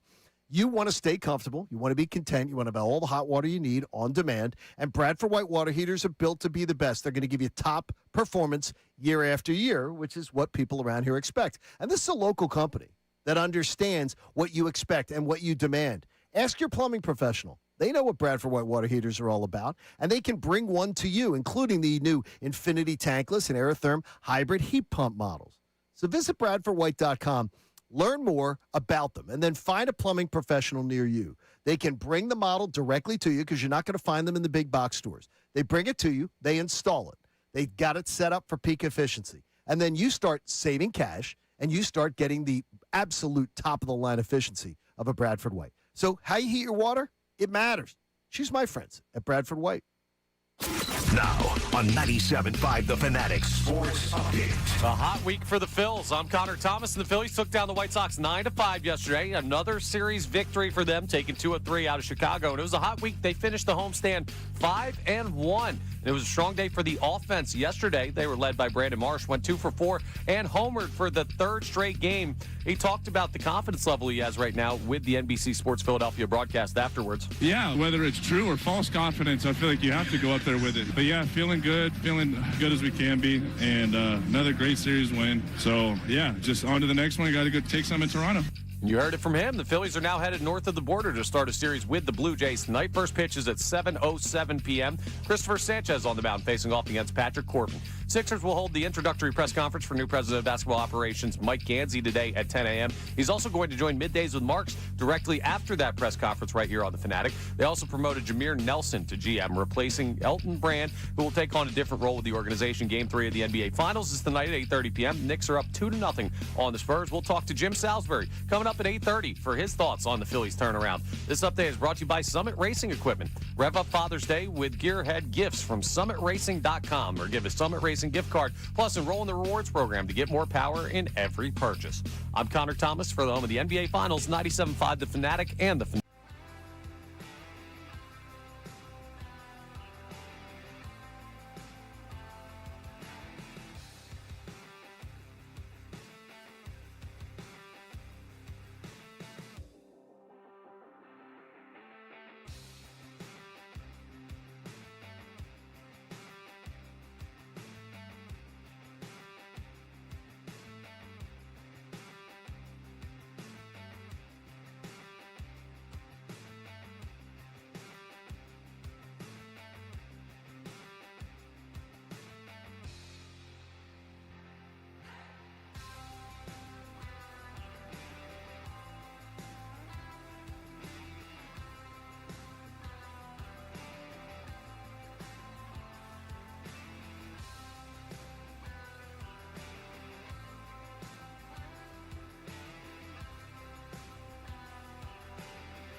Kincade and Salciunas, Philly Sports Talk, 97.5 The Fanatic and the Fanatic app. 7 a.m. hours brought to you by the BetParks online casino and sportsbook app. Live bet sports on the BetParks app. Play all your favorite casino games. There's always another way to win on the BetParks online casino and sportsbook. Got to be 21 in Pennsylvania, Jersey, or Maryland. Gambling problem? Call 1-800-GAMBLER. All right, so the poll of the day, courtesy of this guy named Andrew Salciunas, Salciunas975 on Twitter. I've heard of him. I don't know if I follow him or not. But he's no Dr. Avidan Appel, but he's all right. But Dr. Avidan Appel can help him, just like he can help everybody. Poll of the day brought to you by Dr. Avidan Appel and the team at Iron Mountain Men's Health. So after the day that was on Friday, it's so funny. I get home, and I drop off my stuff. And I'm getting my day situated. I walk the dog, and I look at my phone. I'm like, all these notifications. What happened? You're like, what's going on? And then I see the video, and then I see the storm of people. Wait a minute, what do you have notifications for? What do you mean? Do you get notifications? Because I don't. Well, we were tagged in it. Oh, yeah. Oh, okay. So you're seeing every all comment. Oh. Okay, I got you. I got you. I had to put my phone away. So I was like, all right. See, we were driving, so I wasn't getting that. We were in the drive. So I was just wondering, do people know where the genesis of the conversation started? And it was the Derek Gunn thing in March. Sure. And so I put out the poll. And again, this is not the exact science, but it's the science that we're going to go off of right now, and then we'll get your reactions on the phone lines in the Davis Honda text line. Feel the Davis difference in Burlington. When the Eagles should pay Jalen Hurts, you have two options for this conversation.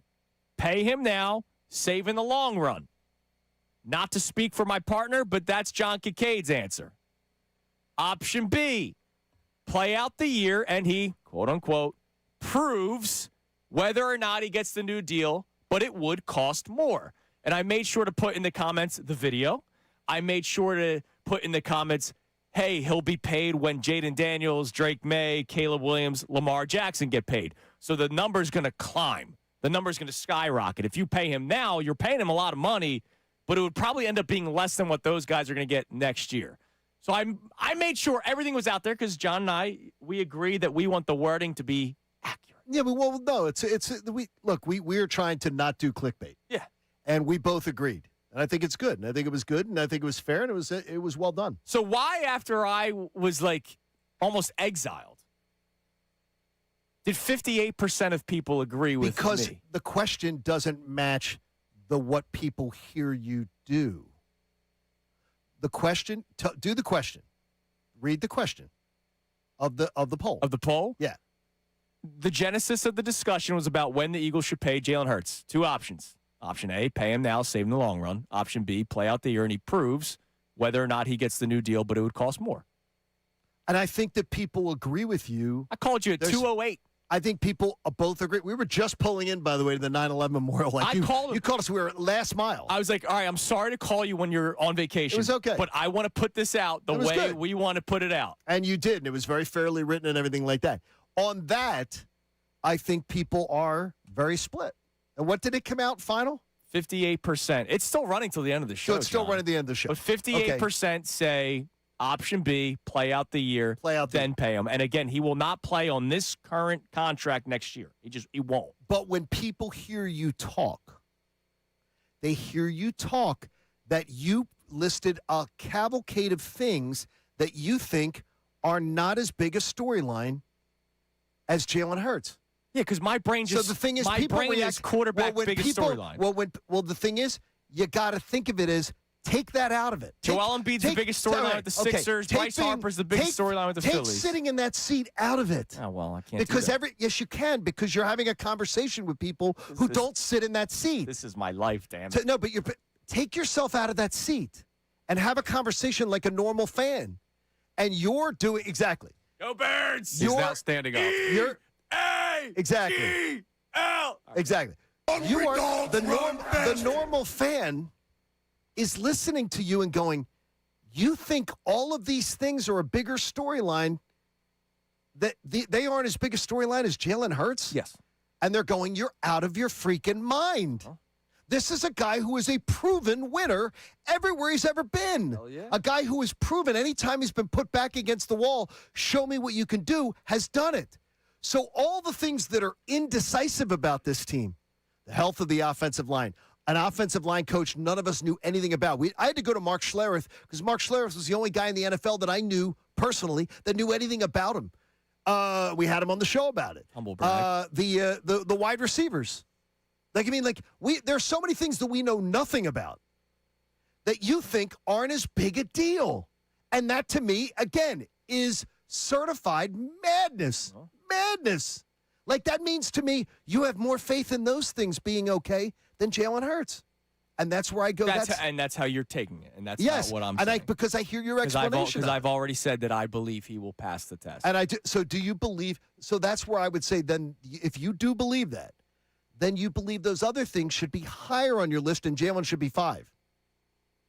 We're getting caught up on the storyline thing. Yeah, because you're saying then it should be 5. Then on your storylines it should be 5. Because if you think you already know that answer, then that should be 5. And the other one should be ahead of it.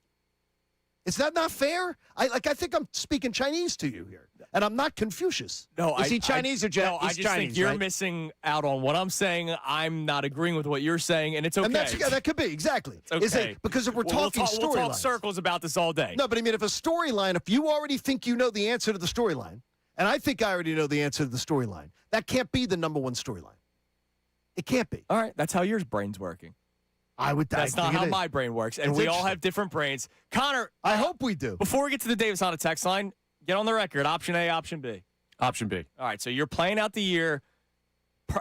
Insurance policy that if it does not go well, you see what happens. But do you believe he will pass the test? Because I do. I do.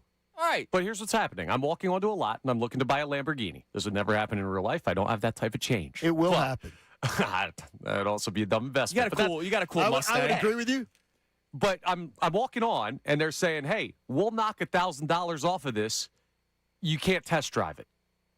It's a drop in the bucket based on what I'm already paying. It's going to be expensive whether you do it now or do it later. That's my point. But I'd rather lose the little bit of money on top of that compared to the other contracts to take the chance to see what he looks like under Sean Mannion. You're telling me you're considering you need a test drive of Jalen Hurts? In this offense, yeah.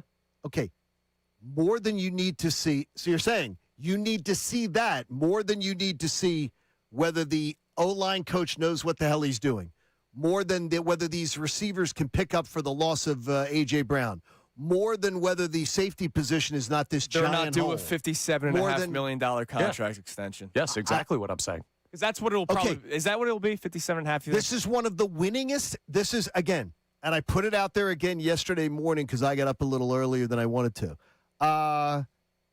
This is the guy who people are like, well, Jalen Hurts just doesn't perform. I said, since 2021, and I put his numbers next to Patrick Mahomes and Josh Allen. And his numbers are right there with the two of them. His QBR, his winning rate, his everything. And people are like, no, nobody's saying these things. And in those cities, nobody is saying these things. But we say them about Jalen Hurts because we are who we are. We don't understand how bad it can be. And by the way, again, Baker Mayfield's the only name out there. So if you're thinking about, well, there's got to be something better, then you're saying, okay, well, then we got the quarterbacks in the draft next year. No, you don't. Because it's going to be a great quarterback draft, and there are going to be teams that are not going to trade. If a team needs a quarterback and they're near the top of the draft ahead of you, they're not trading with you. Baker higher in the 2024 MVP voting than Jalen Hurts, by the way. Jalen Hurts was leading two of the last 4 years on December 1st, the betting for MVP. All right, by the way, Baker Mayfield has never led. All right, let's get some reaction. What do we have on the Davis Honda text? We got headlines coming up in a few minutes. This texter says the quarterback touches the ball every offensive possession. So when you have 65% 3 and outs, how could you not be concerned or at least have questions about Jalen Hurts, even with the offense changing? Because I watch the games. Because I know that that's not the number one reason last year. It's either whether the offensive line being banged up was the number one reason the offense didn't work. Is anyone asking questions about Saquon Barkley? Not really. Not right Why? now. Why? Because the offensive line was beaten up. Yeah. That's the reason he wasn't successful. 1 year to the next, you had 3 guys on the offensive line that were mangled last year. 2 of them that were terrible. And so that's the problem. All right. That's the problem. Nobody's asking questions about Saquon. And by the way, a bigger winner, Jalen Hurts has been a far bigger winner in his career, college and pro, than Saquon I don't think has. you can do quarterback versus running back. Coming up next, we're already late for one break. Coming up next, we have today's headlines with Connor Thomas. We'll sneak in a couple of texts before it because I want more of this conversation going. Phillies talk still on the table as well. But right now, Jalen Hurts, if you could pay him right now, would you do it? Get ahead of the other big contracts? Or are you seeing how the year plays out first before you do it? It's pretty simple. Kincade Salciunas, 97.5, The Fanatic. All right. Family Company Jewelers. I love them. Now, when you think of jewelry, I think a lot of us guys all immediately think, all right, engagement ring, diamond earrings, what can I get my wife to make her happy? What can I do for the holidays? Well, Father's Day is a big deal, too. And Father's Day is right around the corner. Hopefully my wife is listening. You should get the father something special, too. We have Mother's Day, as we should, go above and beyond. Fathers, we matter, too. All right, Family Company Jewelers are here for you. Route 70, Marlton, New Jersey, has a great selection of Father's Day gifts. Check out their incredible collection of hand-forged pocket knives from William Henry, chains and bracelets from designers Philip Gabrielle and Samuel B., and, of course, watches, all kinds of great watches, like brands like Movado and Citizens. Ditch the ties. Ditch the gift cards this year. Unless you want to give him a gift card to Family Company Jewelers. Get him something different, something that he can show off to all of his buddies with the top 5-star rating on Google, and I am one of them for my numerous stops over at Family Company Jewelers. You know that you can trust the entire team to get that perfect Father's Day gift this year. So if you can't make it to the store, you can always check them out online at FamilyJewelers.com. But I suggest if you find the time to get there, go. Everybody there is wonderful. They have helped me out so many different ways for incredible gifts for the wonderful life that I've built with my wife, Christy. Check them out, Family Company Jewelers, South Jersey's diamond destination. Got something to say about Philly sports? Text us on the Davis Hunt.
97.5 The Fanatic and the Fanatic app. All right, before we get to today's headlines with Connor Thomas, let's get a couple more texts. Davis on the text line. Feel the Davis difference. Check him out in Burlington on this Jalen Hurts discussion where we're basically giving you the magic wand. Would you pay Jalen now and get in front of the Lamar contract, the Jaden Daniels contract, the Caleb Williams contract, the Drake May contract that will end up being the highest paid quarterbacks in the NFL, minus Dak Prescott, just because the Cowboys completely screwed that up. If you pay him now, you'd make him the second highest paid quarterback in the NFL. Odds are, right? But then next year, he would probably be like 5th or 6th if you paid him now. Or are you giving yourself the insurance policy of, in case it doesn't go well, but you're going to end up paying more? And that's the one I'm doing. Option B. What do we got on the text line? Oh, we have the perfect text to just send this nuclear. This texter says, so if the offensive line can't give Jalen 5 seconds, double every other team, he can't get the ball to the receiver. He's also not a great reader of defenses. All of that being said, you still need to pay him. What other option is there? Horrible quarterback options on the market. Okay, let me tell you, to the fine texter, he's not a great reader of defenses. What is that being based on? Public opinion. Todd Bowles saying it on microphone. Based on what? Todd Bowles saying that in 2021? His rookie year? Yeah. Jalen Hurts there's no data to back that up. There's no data to back that up. Is it because what would you say he's going to throw a lot of interceptions? It's a thing that somebody read somewhere. It's a talking point. They've stuck with it. And people just keep saying the same talking point. That talking point is so tired. I threw out a pair of shoes this weekend. I threw out a pair of shoes when I came back yesterday. I had a pair of shoes that I think is probably Johnston Murphy's that are probably like 30 years old that I've had resold. All right. Okay, they had to be thrown out. Yeah. That talking point needs to be thrown out. Because there's nothing about his last 4 years as a starter that backs up that point of view. All right. Well, we'll continue this discussion, but it's time now for today's headlines with Connor Thomas. Today's headlines with the Connor Thomas. Who got the? It's brought to us by Lundy Law. For over 70 years, Lundy Law has been fighting for injured people. If you need them, remember the name Lundy Law, your injury lawyers. Visit LundyLaw.com. That's LundyLaw.com. We're going to talk about an old friend here. It is Eagles offense related and passing offense. A.J. Brown. Yes, A.J. Brown. Not the old friend I'm talking about. I know you guys needed to hear more from our boy, Janky Rondo. Well, Oh, my God. he caught up with A.J. Brown and Devontae Smith at Christian Gonzalez's charity basketball tournament over the weekend. And they were talking about the Eagles' offense without A.J. Take a listen. I told him earlier, I said, thank God he's out of my division because he don't got to get our cornerback fired no more, all right? You don't got to worry about Smitty. So, Janky Rondo, a fan of the Washington Commanders. That's right. A.J. Brown saying still have to worry about Smitty. You know, laughing. A.J. and Devontae they're boys. We know that they're tights, though, at least. Very, very tight. Yeah. Very, very tight. Good people. I said last week, I don't know, was it Friday? I forget. I don't know if you were here yet. Not, Connor. That was my favorite one of the Yeah, it's the Janky Rondo thing. That was your favorite part That was my favorite because it was so out of nowhere. Like, we came in whatever morning, and somebody sent us a tweet about, are you watching Janky Rondo? Yeah, because it happened at like 2:30 in the morning. Yeah, and I was like, no. We were. I'm asleep. We're like, wait a minute, this happened overnight. And we're going, what the hell is this guy talking? So we're listening to this stream, and we're like, oh, my God. And I remember because when the name came up, it was like, well, you heard it first. And I went, I know that name. I was like, I have no idea. But why do I know that name? And I knew the name just from Liv, but I didn't know who he was. And then people tried downplaying it. Oh, no, he's just hanging out with a buddy. Our offense is he's speaking truthfully to his friend. Saying it's a bleep show. Sheesh. That was my favorite part of the whole saga. Do you love that most of all? More than the book, more than the Instagram stuff. Going on the Janky Rondo and just obliterating the offense was my favorite part. One of the great Philadelphia sports side characters of all time, Janky Rondo. We'll get to some more important stuff to Janky Rondo, some real basketball here. Show some respect to Janky. Sorry, Janky. The NBA Finals might be a little bit more important, though, and the Knicks have a 2-0 lead. And what a collapse by the Spurs over the weekend. Brunson dribbles, pulls up, jump shot. Back of the rim won't go. Wemby the rebound. 12 seconds remaining. Stolen by Brunson and knocked down by Wemby. Brunson will shoot free throws with 9.5 remaining. that goodness. team doesn't die. No. They don't die. The Spurs were. You have to admire them, right? No, of course I do. If they're not New York, What? no, if they're not New York, we love them. We love What them. they are, so we would, screw them. We would love them if they were our team. Yes. God, we'd love them. And look, they could have been. You could have drafted McKell. Nobody was. Yeah, we did. But I mean, you could have had a guy like Landry okay, nobody saw. Wait a minute. Nobody saw Jalen Brunson happen. No, that's the biggest. Jalen Brunson is the biggest, arguably the biggest star overachiever in the sport right now. Yeah, when Dallas first gave him like the 4-year, $80 million contract. I raised my hand and said, "What are they doing?" I said, "What the hell are the Mavericks doing?" See, now I remember, never had that conversation. And then he goes to New York, and he just got better every year. He is a well, to use the kids' word, the baller, but he is also the hard worker, man. Yeah, he's so it's so admirable. He's gotten better every single year. It's unbelievable. It's unbelievable. And he's fantastic. 29 years old, and like his game, like he's ascending. Yeah. Game 3 tonight. No, but he's ascending as he's approaching 30. Yeah, you can hear it right here on the Fanatic. They're deep, there you go. Man. I thought the Spurs had a chance. I guess not. No, I thought the Spurs were going to win. I didn't think they had a chance. And those were both in San Antonio. And Wemby's coming up in front of the Nuns too. Yeah, in front of the Nuns. Exactly. Wemby's coming up small. All right, coming up next, we'll reset everything because we started the first hour of the show talking Phillies after they took 2 of 3 against the White Sox. But we'll continue this Jalen Hurts discussion as well. And John, there is something that I want to say about the 2026 season. Okay. I wonder if you agree, because I know you're a Jalen guy. Yep. And you unfortunately won't be here during the season, so maybe we'll check in with you. We will. I want to try to get ahead of a narrative next, if you guys so allow it. It's Kincade and Salciunas, 97.5 The Fanatic. You know that my friends at Dan White & Associates have been around for almost 4 decades. What does that mean? Staying power. That means that if you're looking for retirement and financial planning, these are the people that you need to talk to. Because let's say you've got a retirement plan. Let's say you've been donating to your 401k. You've been putting money aside for the future. You want that plan stress tested? You want to know that you're going to have enough money in retirement to be able to do the things you want to do? Well, Dan White & Associates is going to help you create income in retirement that will help support the lifestyle that you want to live. They're going to help you find certainty in your financial future. And they do that with great conversations.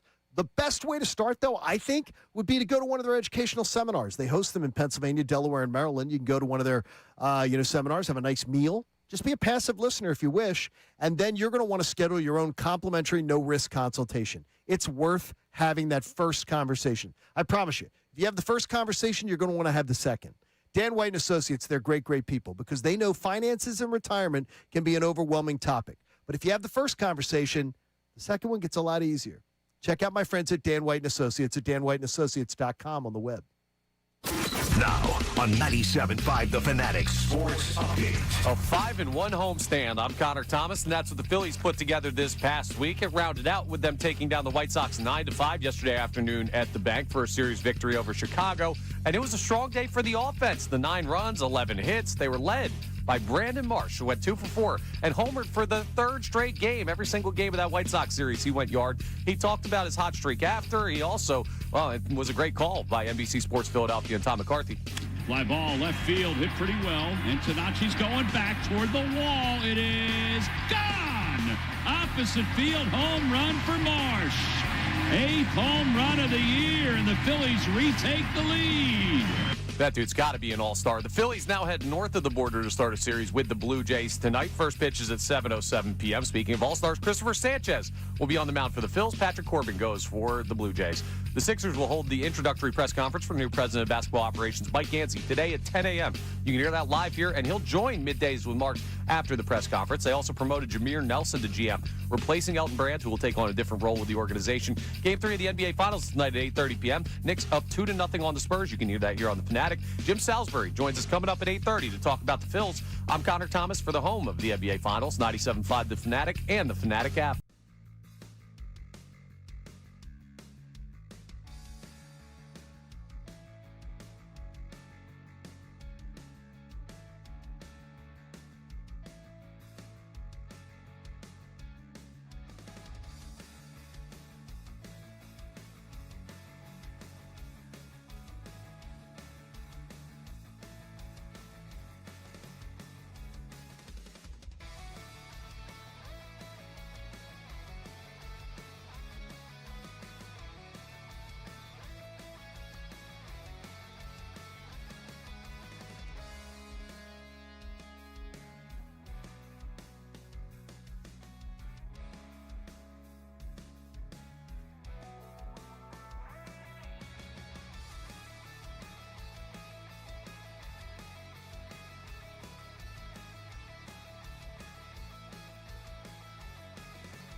Salciunas 97.5, The Fanatic. Hope you guys had a wonderful weekend. I did. Dude, this weekend ruled.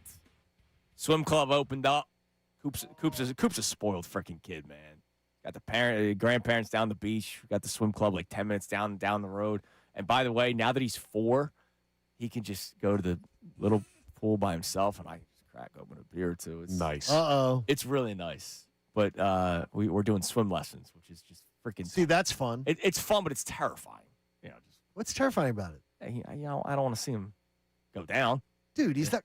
It's gonna be fine. You're gonna do dude, it's terrifying. It's my little boy. Yeah, you're throwing your kid in the water. Dude, I've done this. Yeah, I know. It's not. There's nothing to be terrified about. He's gonna be great. He's gonna be awesome. He's doing great. It's freaking me out though. All right. We have, before we further this Eagles conversation, we have a really fun prize, and we're gonna have fun as the way to get the prize. We have 5 4-packs of tickets to the Reading Phillies versus Hartford Yard Goats on Sunday, June 21st. I know you're a big Hartford Yard Goat I've fan. been to a Hartford Yard Goats game twice in my life. How I have about a buddy that? who used to work for them. You're kidding me. Yeah. All right, this is who am I hanging out with? You've not only been once but twice. You know somebody that's worked there. Yeah, All the right. Hartford. By the You way, don't they respect the Yard Goats. By the I way, need they you put together Connor, for a minor league team. They put together a pretty good show too. Oh, I never went. Oh, you never went? Don't worry. John filled your quote. He's gone twice. I have stuff to do. Okay, that's good. All right. But if they're playing the Reading fighting Phils, I'll go. We have 5 4-packets, 5 4-packet tickets to the Reading Phils versus Hartford Yard Goats Sunday, June 21st. That's Father's Day. That's Father's Day. Fans 18 and up will receive a Father's Day sublimited golf shirt. It actually looks awesome. Brendan Petrilli, who is a part of our promotions team, is like, hey, can somebody grab that for me when somebody goes? Really cool shirt celebrating 60 seasons of Phillies affiliation. But for he isn't tickets. a father? Yeah, but he's 18 plus. Oh. For tickets and info, visit readingphillies.com. Well, if he's getting it for his pops, that's one thing, but he shouldn't be doing stolen valor. He's not a dad. Shouldn't be doing the stolen valor of the gift. Yeah, I hear you. Come on now. I got myself in dirty waters last year, so I'm biting my tongue. Okay. Here's what we're going to do. Earlier in the show, we put out the plea to you, even though John Kincade won't do it because I will not. He won't look aside past his morals because he's anti-fan vote. I hate the fan vote. Brandon Marsh deserves to get an influx of votes to be the all-star starting outfielder. He does. No, I completely agree with you. He deserves it. He doesn't deserve the stuffing of the ballot box stupidity. We talked about it a couple of weeks ago that we did not think he would be a starter, not because he hasn't deserved it, but you know how people go. They'll look at stats and they don't see home runs. Well, Brandon Marsh has 3 home runs in 3 games. He's now at 8 on the season. That's a much more respectable number. To go along his .338 batting average that he has had consistently all season, and he is doing it even better against left-handed pitching. How about his home run that he hit the other day? Do you guys know, before his home run the other day, how long it had been that Brandon Marsh had hit a home run off of a left-handed pitcher? I do. I do not. You want to take a guess? 2 years. Oh, go longer. It wasn't even with the Philadelphia Phillies. Are you crazy? July 16th, 2022 was the last time. So the year he was with the Angels. He was with traded. the Angels. Was the last time Brandon Marsh hit a home run against a left-handed pitcher. He was due. Or a left-handed starter. I don't know if that also means left-handed starter. Left-handed starter. First time since July 16th of 2022. He did it on June 5th of 2026. So Brandon Marsh deserves the recognition. We read you an article from MLB.com this morning where they did the 10 players in Major League Baseball that could become an all-star starter for the first time in their career. And Bobby Witt Jr. was the number 1 name. That dude's a stud. Brandon Marsh wasn't even mentioned. And this article came out 2 nights ago. So after the Friday and Saturday home runs, it came out Saturday night. Oh, my gosh. And Brandon Marsh didn't even get mentioned, not even an honorable mention. So here's what we're going to do. You are allowed 5 times a day to vote for your All-Star Game ballot. You have to send us a screenshot of all 5 times you voted for Brandon Marsh from now until the end of the show. You have till the end of the show to do it. And we have 5 4-packs. So 5 people that vote 5 times for Brandon Marsh on the MLB.com voting poll will get a 4-pack of tickets to the Reading Phillies game against the Hartford Yard Goats. We're doing this for Brandon, man. And it's big for me. I'm excited for. I'd love to see him get there legitimately.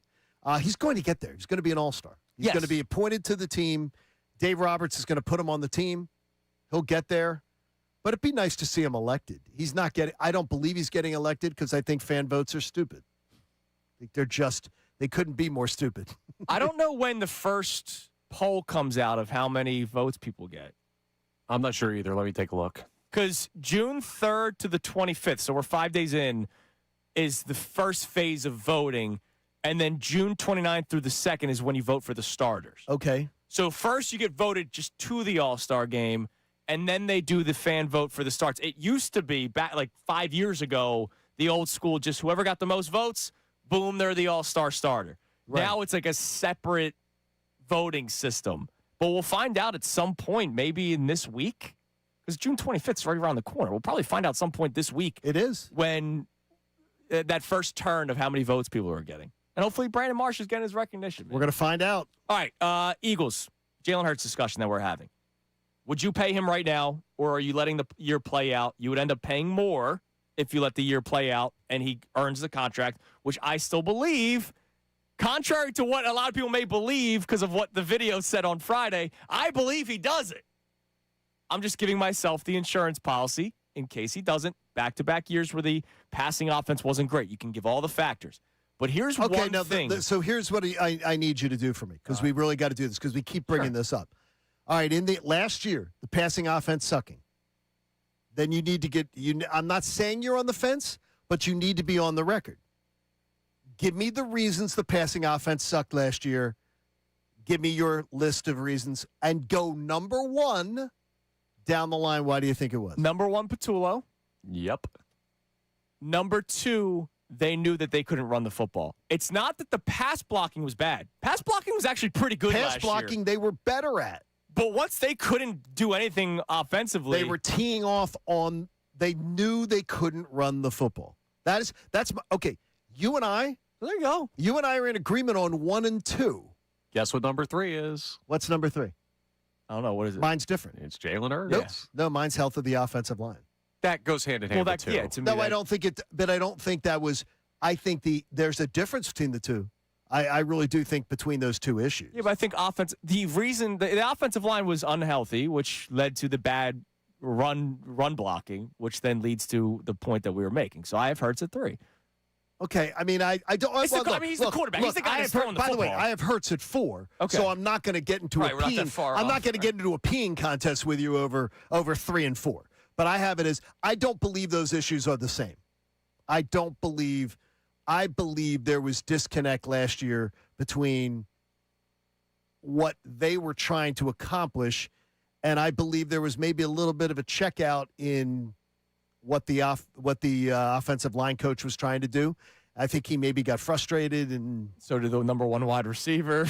Yeah, I think that things were sort of falling apart. So here's something I want to get ahead of now. Okay. And I'm curious where you come in on this. Because I will say something that might piss people off. Okay. Sometimes the top paid players are supposed to overcome some of those things, right? Like Jalen Hurts is a top paid quarterback, franchise quarterback. He is. He's supposed to overcome those things. I know we always compare him to Josh Allen. Josh Allen overcame not having a number 1 wide receiver last year. Like he had nobody. With all due respect to Khalil Shakir and Keon Coleman and tight ends, he had nobody, and he still had a really good season. We can't do the whole because AJ's gone, they don't have many weapons. Quite frankly, they have more now. They added another tight end in Eli Stowers. I like their weapons. No, me too. So I mean, like, no, you're 100% correct. Come week 3, that's not an argument. If let's say the passing offense is, I'm not even gonna say bad. It's just you're mediocre. This could be better. We can't do the whole. Well, it's because AJ's in here. No, they have Devontae Smith, who, by the way, now that AJ's not here, could be a 1,500-yard receiver. I don't know. I mean, the two of them both were around 1,000. He could be a 1,500-yard receiver. They have Dallas Goedert. We know how successful they can be with him.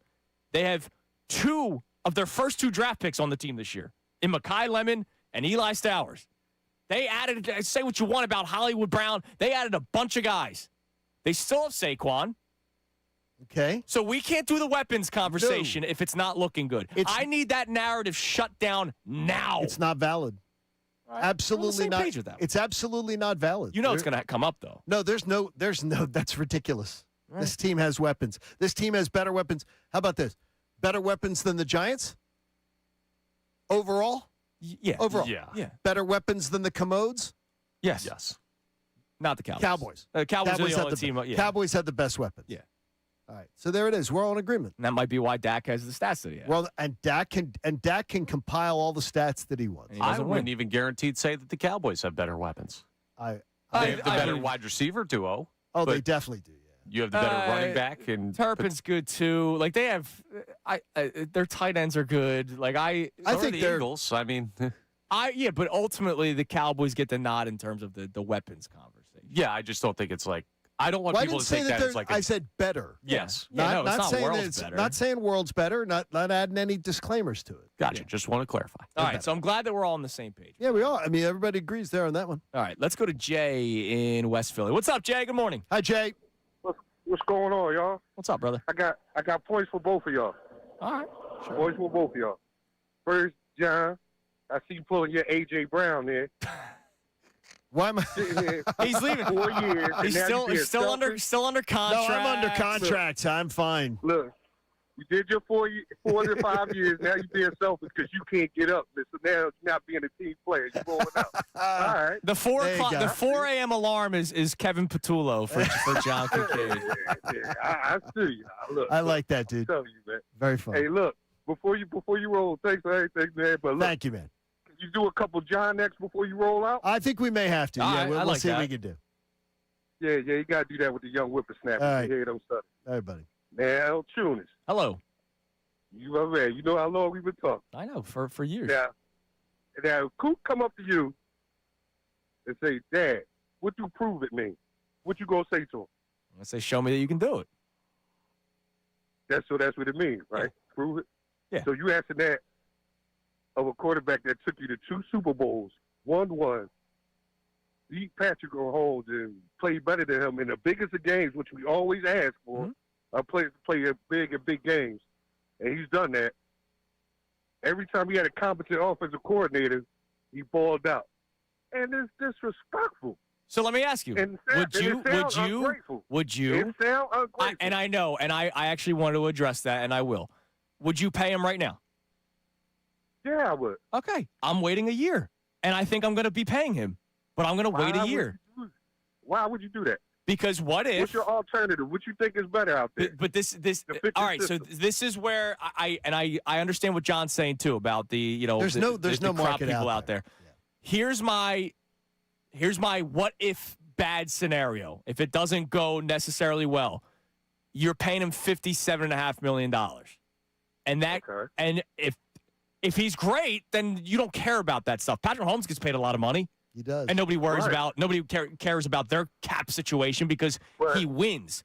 If Jalen quarterback, go ahead. Go ahead, Jim. No, my point is once he gets paid the $57.5 million, if you paid him right now, and if the season goes poorly, and it's the third straight year where the offensive passing numbers weren't that great, wouldn't that cause a little bit of concern that you're paying all this money to a guy and you're going, did they win because of him? Is it because of a lot of factors? Like what's going on here? He's part of the winner. He's the quarterback. Absolutely. He got to deal with that. He got to deal with all the nonsense. It's a proven year for Jalen Carter too, right? But nobody say that. Right or wrong? No, because they're getting ready. They're getting ready to pay him. And we got other quarterbacks that get paid around that money that don't have half the resume. And what has been my talking point for years, Jay, and I appreciate the call. What's up, Jay? Thanks, man. What has been my talking point about quarterbacks in the NFL for, I don't know, since before you and I started working there aren't that many good ones. You're right. That almost brings this conversation full circle. There aren't many good ones. And Jalen Hurts has punked the resumes of a ton of these people that we're even discussing. My point is there are guys that are getting paid money that is killing the cap of teams that I don't think deserve. Now, Jalen Hurts has absolutely deserved it from a resume standpoint, and I believe that he is going to once again, for the 17th time today, not the 17th time since last Friday. I've said it a million times. I think he's going to prove it. I think he's going to go through with it. I'm just getting all the information that I could possibly get because the thing that I don't like, and this isn't the Eagles because the Eagles have won, it's the teams that go, I don't know what's on the other side, so let's pay this guy. And it's hurt teams. I mean, look at the Chargers. You can tell me all you want about measurables. Like, Justin Herbert doesn't win crap. Correct, he doesn't. Crap, right? Trevor Lawrence, up until last year, hasn't really done a damn thing. So if you were the Chargers, would you pay him? I wouldn't. Well, I wouldn't. Me personally. But that's what teams do. They pay because they look at the landscape and they go, man, we got to make this work with this guy. They look and they go, there's nobody better. Yeah. There's no better. It's if there's an option that's better, sign me up. If there's not an option that's better, and I'm telling you right now, getting ahead of this is better than being behind on it. It's bad. It is going to be bad. To be behind on it this upcoming year is going to be bad. Isn't it worse to try and jump the gun and he can't do it? I don't think you're jumping the gun on a guy like Jalen Hurts, and this is where we part ways.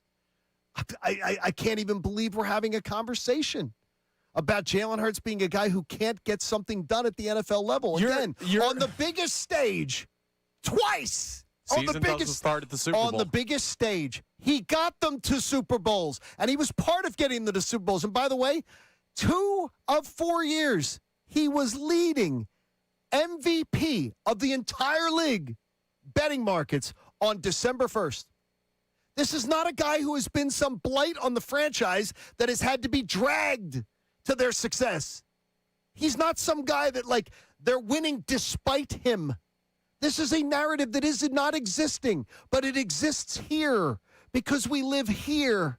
And in this market, for some reason, we beat up quarterbacks like they do not, they do in ways that they do not deserve. Hang on, let's be fair. Let's not act like this is a Philadelphia market conversation and like this hasn't been a national talking point for years. It's Especially not just Jalen. It's not just us creating it because Philadelphia eats their own. But you know why it is a talking point? Because it goes on, because it's going on here, Connor. And it's going on. It's because the conversation is no, they talk about it because we talk about it. They talk about it because we're talking about it. They're talking about it because this town's talking about it. They talked about it in 24 when we weren't talking about it. What do you mean that we weren't talking about it? When we were talking about how this team was going to the Super Bowl, this show, and we were on that. We were on that as early. But it was no. I was getting ridiculed. I know you were. Up until December about that take. Except by these. Every day. We were on the same page. We're just talking in this room right now. And Jalen Hurts was. But listeners to this show, our YouTube chat, our texters, our tweeters, our Xers, they were getting. It was, oh my gosh, homers. Oh, this Super Bowl talk. Oh, from the time I started talking about it, because this is so negative towards this guy. It's constant. And especially, too, twice on the biggest stage. He has punked Patrick Mahomes. He has played significantly better than Patrick Mahomes. And yet again, as I thought was a really good spot there, when you were asked, what does prove it mean? Gotta show it. And prove it means... And we're saying prove it to the guy who has proven it more than any quarterback this franchise has ever known. Here's one more interesting talking point when it comes to the whole prove it discussion. Sure. And we've had multiple reporters, our own Andrew DeCecco, Zach Berman. I'm trying not to put words into some of the reporters' mouths, but a couple people have said yes to this question. Do you believe the style of offense that Sean Mannion will be bringing is what they want to do? I think it is. And if Jalen Hurts does not do well in it, then what do the Eagles as an organization do? Do they find an OC that is better suited to Jalen Hurts, or do they go, we need to find a quarterback that's better suited to this style of offense? That's a Howie question and a Jeff question and I guess you throw Nick Sirianni in on that one. That's a question more so for those guys, but what's your gut tell you? My gut tells me that this is the offense that they want to run because they believe that this is the way that they think that the NFL's evolving. Okay. As a sport. What I would tell them, too, is that what's really interesting to me is the offense that they're trying to run, that they're so desperate to run, that Jeffrey Lurie is so enamored with. And Jeffrey Lurie, by the way, is the one who is so desperately enamored with these And offenses. the guy that pays the players. Exactly. And this is his Or franchise. chooses not to. By the way, this is his franchise. Right, so that's the point I'm making. So but go enamored, ahead. who is so enamored with this with these styles of offense. Yeah. Do you realize the Eagles' style of offense has stomped these teams when it matters most over and over again? Yeah. Which to me is, again, mind-bogglingly dumb that you just go, okay, we're so desperate to be more like them, but all we do is beat them. But will this style of offense, if they don't have a – I mean, look, the offensive line played – No, the style of offense that they've been playing yes, the careful – is so much has beaten LaFleur, the Sean Shanahan, McVay. They've dominated Sean McVay. They haven't had as much success with Shanahan, but they've had more success as a franchise than Shanahan's had. Defense, big part of those. They have. But they have also, but their offense has been great in those. And does the physicality make it less sustainable? That could be. Because we've that seen could be. Super Bowl. Jordan Mailata admitted it. He was like, dude, my body's not the same. But I would say, ask the other franchises about sustainable or having it to begin with. Damn right, the Johnny. one's next to a power plant. That's the issue. All right, coming up next, Phillies still on the table, of course. Phillies with a nice weekend, 2 of 3 over the White Sox. The Sox. They swept the Padres, so they've won 5 out of their last 6. But my number one question is, what the hell do you do with Andrew Painter? Jim Salisbury will be able to answer that for us, I think, coming up next here on The Fanatic. All right, folks, let me tell you about the world's biggest soccer tournament because it's arrived. This is the week, and you could trade the entire tournament right on Kalshi. On Kalshi, you could trade every match from the opening stage all the way to the final, including the first match that you're going to see. Mexico is taking on South Africa in the opener of the entire tournament, and Mexico's currently trading at a 70% probability to take down South Africa in that matchup, meaning a $100 trade pays out $139 if they win. You can also trade on a tie, or you could trade on South Africa if you like the underdog. The great thing about Kalshi is you're trading against peers in a live market, meaning there's no house. When I checked on Kalshi like 2 minutes ago, it was 69%. I just checked now. Mexico's up to 70%. It moves that quickly. And as the probability changes, you can buy in and out of your position. So for a limited time, download the Kalshi app and use code FANATIC to get $10 when you trade 10. Kalshi, that's Kalshi, where you can trade the beautiful game. 18 plus only. Restrictions and eligibility requirements apply. Event contract trading involves risk and may not be suitable for all investors. Prices, values, and available markets may differ from those mentioned. For more information, see Kalshi.com/regulatory. Now on 97.5 The Fanatic Sports Update. A big weekend for Brandon Marsh. I'm Connor Thomas, and the Phillies took down the White Sox 9-5 yesterday. Another series victory for them, a 5-1 homestand. It's been a hot stretch for them. And it's been a hot stretch for Brandon Marsh. Not only was the offense rolling in general yesterday, but Marsh went 2 for 4, homered for the 3rd straight game, and he talked afterwards about the confidence he's building. Yeah, whether it's true or false confidence, I feel like you have to go out there with it. But yeah, feeling good as we can be, and another great series win. So yeah, just on to the next one. Got to go take some in Toronto. And as you heard him say, the next one is Toronto. The Phils head up to Canada to take on the Blue Jays tonight. First pitch is at 7:07 p.m. for Game 1. Christopher Sanchez takes the ball facing off against Patrick Corbin. Sixers will hold the introductory press conference for new president of basketball operations Mike Gansey today at 10 a.m. He'll also join Middays with Marks live here on the Fanatic after that press conference. The Sixers made another move over the weekend, promoting Jameer Nelson to general manager, replacing Elton Brand, who will take on a different role with the organization. Game 3 of the NBA Finals is tonight at 8:30. You can hear that live here on the Fanatic as well. The Knicks are up 2-0 on the Spurs as that series shifts to Madison Square Garden. And Jim Salisbury joins us next to break down what in the world's going on with Andrew Painter and the Phil's hot streak as well. This update is brought to you by AAA Tire and Auto Service. Save $50 on an air conditioning recharge at your local AAA Tire and Auto Service. Offer includes a free electronic multi-point inspection of your vehicle. Terms apply. See store for details. Offer ends June 30th. I'm Connor Thomas for the home of the NBA Finals, 97.5 The Fanatic and the Fanatic.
Fanatic app. All right, we've had a lot of Jalen Hurts discussion over the last hour and change, but we started the show talking about the Phillies after they took 2 of 3 over the White Sox this weekend. 5 games over 500 are the Phillies.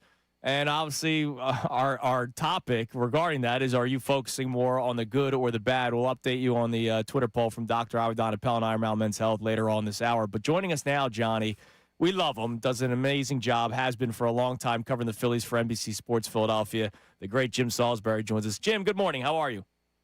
Hey, how you guys doing? I'm doing well. Good, Jim. We're doing great. Both John and I agree. As of right now, we're focusing more on the positives than the negatives, but there are some negatives that you just can't ignore, like Andrew Painter. And I'm curious, Jim, what can the Phillies logically do with Andrew Painter if this continues, when he was talked about being the next big thing, and it didn't really go well in AAA, and it's not going well at the big league level either?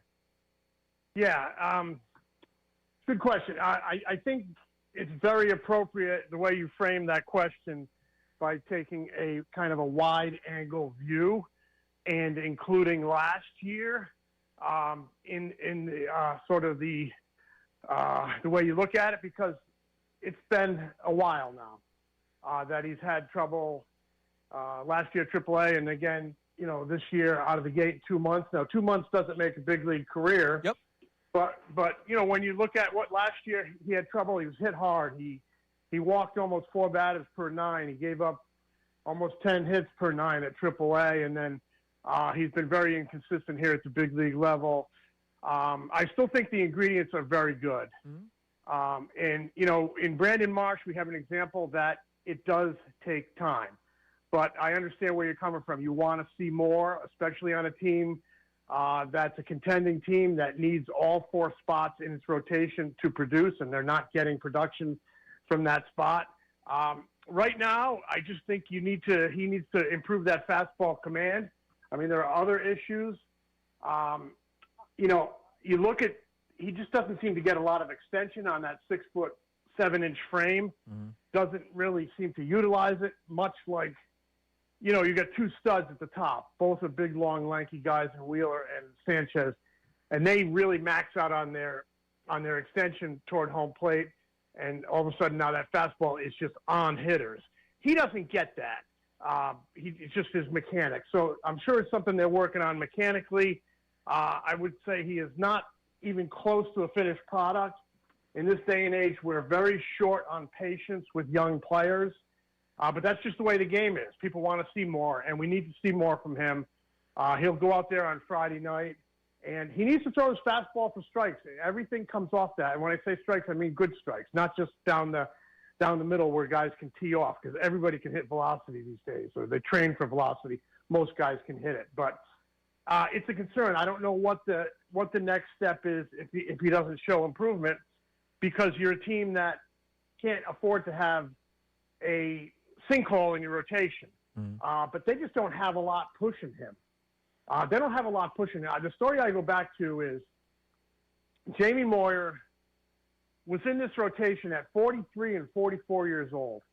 And they used to ask him to go across the complex and speak to the minor league pitchers about what it takes to be a big leaguer, what it takes to get to the big leagues, what it takes to pitch into your 40s. And he used to look around that room and say, you know why I'm pitching at age 43?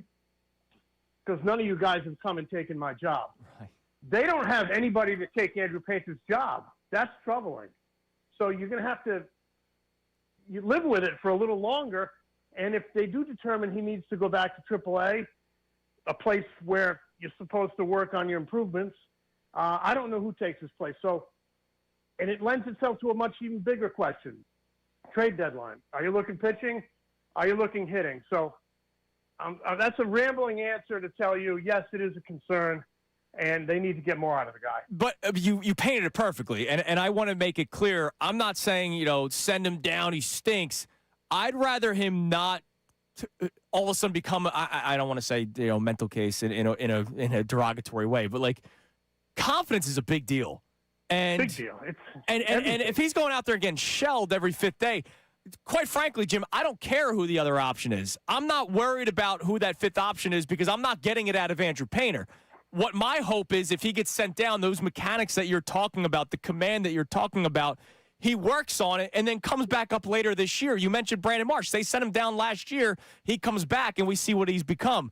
I think it would be best for Andrew Painter to eventually get sent down to work on those things, because I think if he stays up here and he's getting shelled every fifth day, you're potentially messing this kid up for years. Well, no question. Confidence is everything in pro sports. I mean, if you play golf, you know what confidence can do for your game. We all can identify with that. So, yeah, there's that fine line where you have to evaluate your own player physically, but also emotionally. And honestly, he does not look like a confident pitcher. To me, he's not in attack mode. And when you're in attack mode, that to me is a result of confidence. And, you know, I think Friday night start is a big one. You ask questions after his start, so you're sticking with him. Will he make his next start? And they don't hesitate. But you know they're talking about this stuff.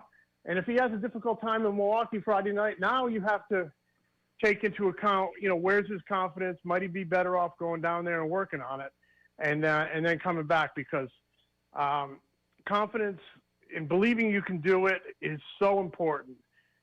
There's stages to a big league career. You know, one is just getting there, and two is believing you belong and believing you can do it. And that's for every player, it comes at a different rate. I mean, the Mike Trouts, it comes right out of the gate.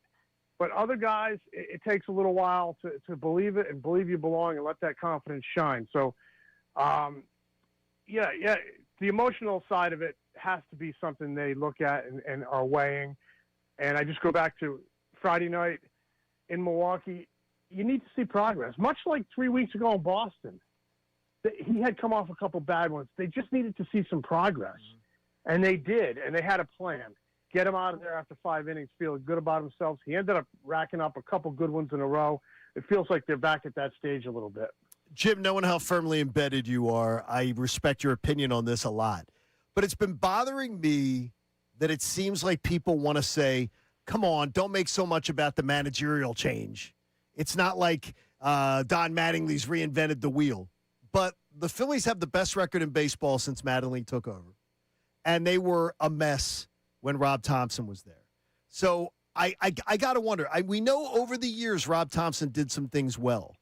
But was he doing a good job this year? And is there nothing that Don Mattingly's doing differently that is benefiting this team right now or making this team play better? I don't see much difference in his approach than Rob's. I actually think they're very similar. There might be a couple things strategically, kind of in the weeds type of stuff. But I think the biggest thing that happened was simply the shock of the transaction. And I just think it shook that clubhouse. And they looked in the mirror and said, this crap ain't good enough. That's kind of the way I see it. I think the players got Rob Thompson fired. And I'll take that to my grave because they played like crap. And it's when you start losing, and they were facing maybe the best team in baseball, the Braves, in 2 series, and the hottest team in baseball, the Cubs, in 2 series. And they couldn't do anything right. And they were like a walking dead. They were a coma. They were in a coma. That clubhouse was in a coma. And I agreed with the move. Even though I was a Rob Thompson fan, I remain a Rob Thompson fan, and I think he did a good job. And I suspect you don't think he did a good job. Oh, I thought fine. Not this year. I didn't like it. I gave him credit for it. It was 1 month. I mean, it was 1 month. They had a horrible month. They were playing as bad as a team can play against 2 teams that are playing as good as I look at it more.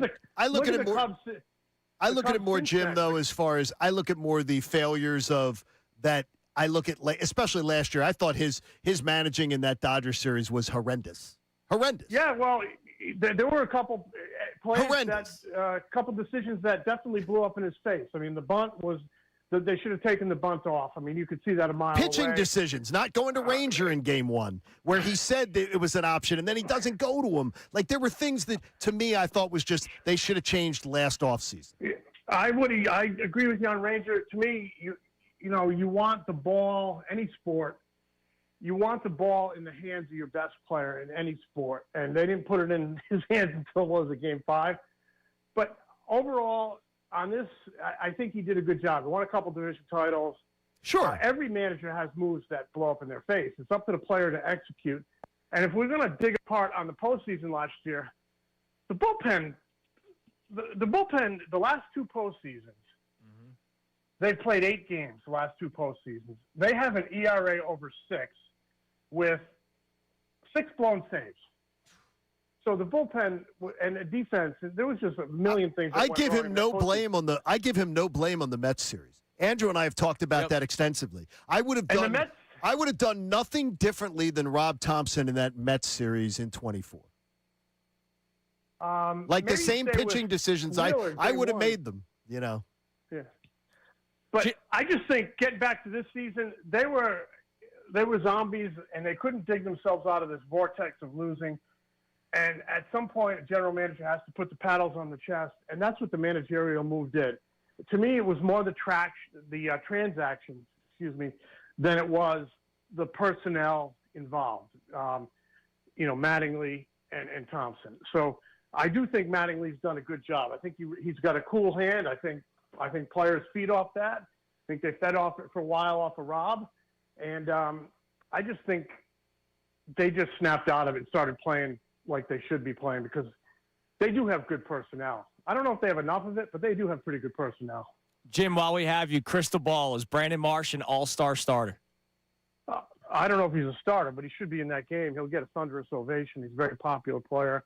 Fans love him, plays with a lot of energy. He's been good for a year. Somebody said to me, what's he do over 162 games? He's had 162 good ones in a row now. Right. Since May 1, he's hitting of last year. He's hitting 316. He's leading the majors in batting average this year. You talked about it a minute ago, confidence. You're seeing a confident player who now believes. And this is a great example of that in Brandon Marsh. So they got the leader in batting average, the leader in home runs. They got the leader in ERA. All those guys, I think, should be in it. Durant's having a great year. They should be well represented at the All-Star game. It should be a lot of fun. But once that All-Star game is gone, we're right back to all that matters is getting to October. Oh yeah, I think they will, and then having 3 good weeks. And I do think they're capable of having 3 good weeks, but I also think they're capable of breaking your heart. So, we've been watching it, Jim. Thanks, Been watching it. We appreciate the time as always, Jim. Keep up the great work on NBC Jim. Sports Philadelphia. We appreciate the time. All right, guys. There he is, Jim Salisbury. All right, coming up next, hell may really freeze good. over, John. Why's that? I'm going to give Dave Dombrowski credit for something. It's Kincade Salciunas, 97.5 The Fanatic. Inside the Birds, Jeff Mosher. I really wonder.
97.5 The Fanatic Philadelphia. More of Kincade and Salciunas coming your way now. All right, it's 8:50 here on Kincade and Salciunas, 97.5 The Fanatic. Hell may freeze over because I may give Dave Dombrowski some credit here. I hate the roster construction still, as you guys know. That's not changing. I think majority of people agree with that. Do people like the way this roster is constructed? I don't think so. No. Like the fact that they don't have like any pop from the right side unless Adolis Garcia tees off on one. And you have the fourth highest payroll in baseball. Yeah. And you've built a terrible roster. And one of those big contracts is Trey Turner, who's last year was very good. This year he's once again just there. He's bad. He's actually bad. 229 batting average is horrible for Trey Turner. We got Schwarber back in the leadoff spot because of it. Thanks a lot, Trey. One thing I'll give Dombrowski credit for. There were a lot of people. I wasn't one of them, for the record, but there were a lot of people, and I know you weren't either, John, that wanted a guy like Alex Bregman. And Did not.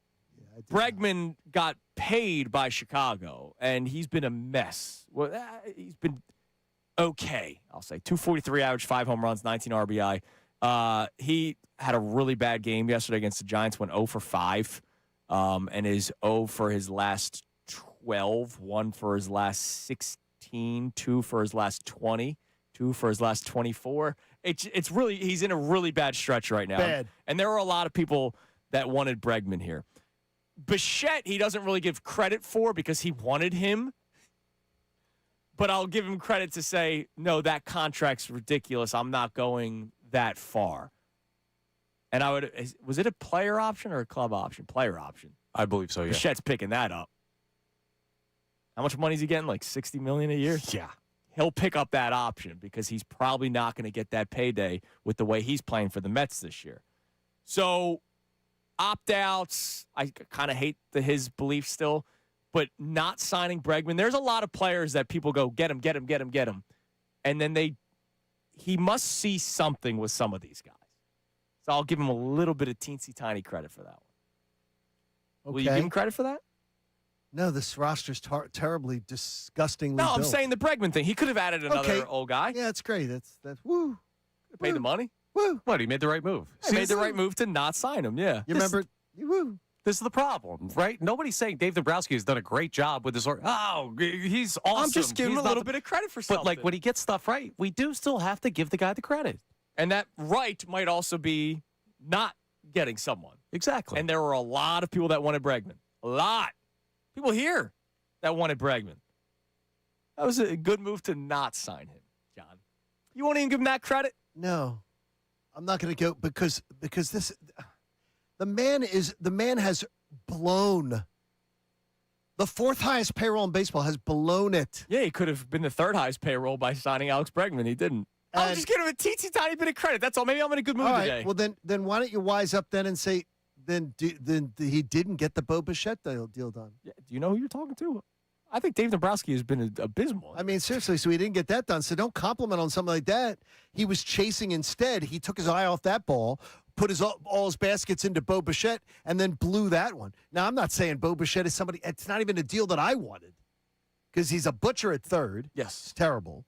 But you'd feel a little bit better at the plate. What's he got? He's only got 30 5. runs batted in, something like that. He's on pace for like 85 runs batted in, though. I think he's on pace for like 85 runs batted he's in on pace right for now. yeah, I mean he's gonna come around if it does. But that's the guy he was all in on. I know. And then you get JT because you don't get him. Correct. And then you give JT the worst contract in baseball. So I'm not giving him any. Please. I mean, in the last 2 years, Dave Dombrowski acquisitions have led the National League in home runs and batting average. You have it again this year in home runs and batting average. People with forget a that they different guy. signed Kyle Schwarber. People forget that. Yeah, people forget they're doing that. Yes, exactly. That's good. The guy doesn't stink. He just hasn't maximized what you need to win a World Series, and that's what the bar is. He might stink. He doesn't stink. Stop No, it. I should say it. Because apparently, yeah, you're the J. No, the reverse. Where's our man at? Amar Deep on Twitter wants me to keep on telling people that they stink, because as soon as I said Brandon Marsh stunk. Well, I've been saying that for years. He's now the best hitter in the world ever in the history of Major League Baseball. I said that Aaron Nola sucked. 2 great outings back to back. I said Adolis Garcia wasn't good. He hits 2 home runs in 2 games. So maybe I should just say Dave Dombrowski stinks. Okay, fair. Oh, okay. And so I there's like a little strategy. So involved. Dave Dombrowski I like stinks. the strategy. You're a horrible executive. And then he'll trade for Trout and they'll win the World Series. All right, coming up next. Johnny loves hearing that. We get back to our Jalen Hurts discussion. If he plays back to the standard, the 2022 type standard from a passing standpoint, also the NFC Championship game in the Super Bowl in which he was really freaking good. Yes. There will be something that can't be ignored moving forward. We'll discuss that coming up next. It is Kincade and Salciunas here on 97.5 The Fanatic. FanDuel Sportsbook is the place to go for all your betting options, baseball, and, of course, the NBA Finals right now. And new FanDuel customers can hit the court with $350 in bonus bets guaranteed after betting $5 for 7 straight days. FanDuel, in partnership with Valley Forge, is the best place to bet all your favorite players during the NBA Finals. Play your game any way you want. You can do the same game parlays. You can do just 3-point shooting props. You can do the Wemby parlay. You can just bet the Knicks to keep on winning because apparently you can't kill them because they're now up 2-0 in the series, and the series is heading back to New York. Best of all, when you win with FanDuel, you get paid instantly. So head to FanDuel.com/local. That's FanDuel.com/local to get started and get $350 in bonus bets guaranteed after betting $5 for 7 days. So even though basketball doesn't get played every single day, you have baseball action as well. FanDuel, an official partner of the NBA. You got to be 21 plus, present in Pennsylvania. First online real money wager only. Minimum $5 wager required for 7 consecutive days. $5 first deposit required. Bonus issued is non-eligible bonus bets that expire 7 days at the receipt. Gambling problem? Call 1-800-GAMBLER. Now on 97.5 The Fanatic Sports Update. Bills hot at the bank. I'm Connor Thomas, and the Phillies took down the White Sox 9-5 yesterday to take another series victory and finish off a 5-1 homestand at Citizens Bank Park. It has not been a great year for them with their home record, so to see them do that is a great step. It was also a great step taken by Brandon Marsh toward a potential all-star nod as he went 2 for 4 yesterday, homered for the 3rd straight game. Here's how it sounded on NBC Sports Philadelphia. Fly ball left field, hit pretty well, and Tanachi's going back toward the wall. It is gone! Opposite field, home run for Marsh. 8th home run of the year, and the Phillies retake the lead. And the Phillies would hold that lead for the victory and now head north of the border to start a series with the Blue Jays tonight. First pitch is at 7:07 p.m. Christopher Sanchez gets the ball facing off against Patrick Corbin. The Sixers will hold the introductory press conference for new president of basketball operations Mike Gansey today at 10 a.m. He'll also join Middays with Marks immediately following that press conference. So a lot to hear here on The Fanatic. They also promoted Jameer Nelson to general manager, replacing Elton Brand, who will take on a different role with the organization. Game 3 of the NBA Finals is tonight at 8:30 p.m. The Knicks are up 2-0 on the Spurs. You can hear that game live right here on 97.5 The Fanatic. I'm Connor Thomas for the home of the NBA Finals, 97.5 The Fanatic and the Fanatic app.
Earlier today on Kincade and Salciunas. Do you find yourself focusing more on the good or the bad with the Phillies? Because even though they took 2 of 3, there was plenty of both this weekend. The good, because I'm hoping that they will solidify that wild card spot before the All-Star break. And hoping that in the next 5 weeks of baseball, they move from the second wild card, where they are awake this morning, to being the first, and that they are secure in the wild card spot. I'm talking you're secure in the wild card spot. I want to be up by 3 or more games in the wild card position, but in the top spot. There's things that you can just beat your head against the wall, or you can accept, and you can focus on. There are a lot of good things. And by the way, I do think that this past week the offense started to show me that, yeah, maybe they're coming out of their slumber. And that's why Andy Negative is with John Kincade on it. I'm looking at the positives now. Is it the offense that has you most going, okay, I'm going to be a little more positive? Yeah, the offense showing life. Yes.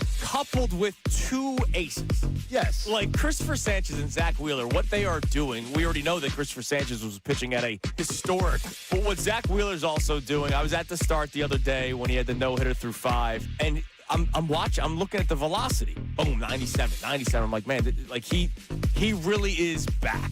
But there was legitimate concern. All right, who is this guy? Post thoracic outlet surgery. Is he going to be the same guy? His off season wasn't all that long. Like he wasn't in the minors all that long. He joined the team in May, and by the way, he's been dominant. Now back to the show. That's some of what we've been talking about today with the Philadelphia Phillies.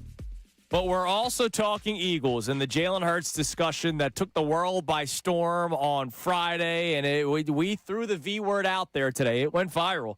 The discussion that, unfortunately, a 2-minute clip doesn't tell the whole story of, but we've been talking about it. And our question for you off of that is whether or not, if you could pay Jalen Hurts right now, would you do it?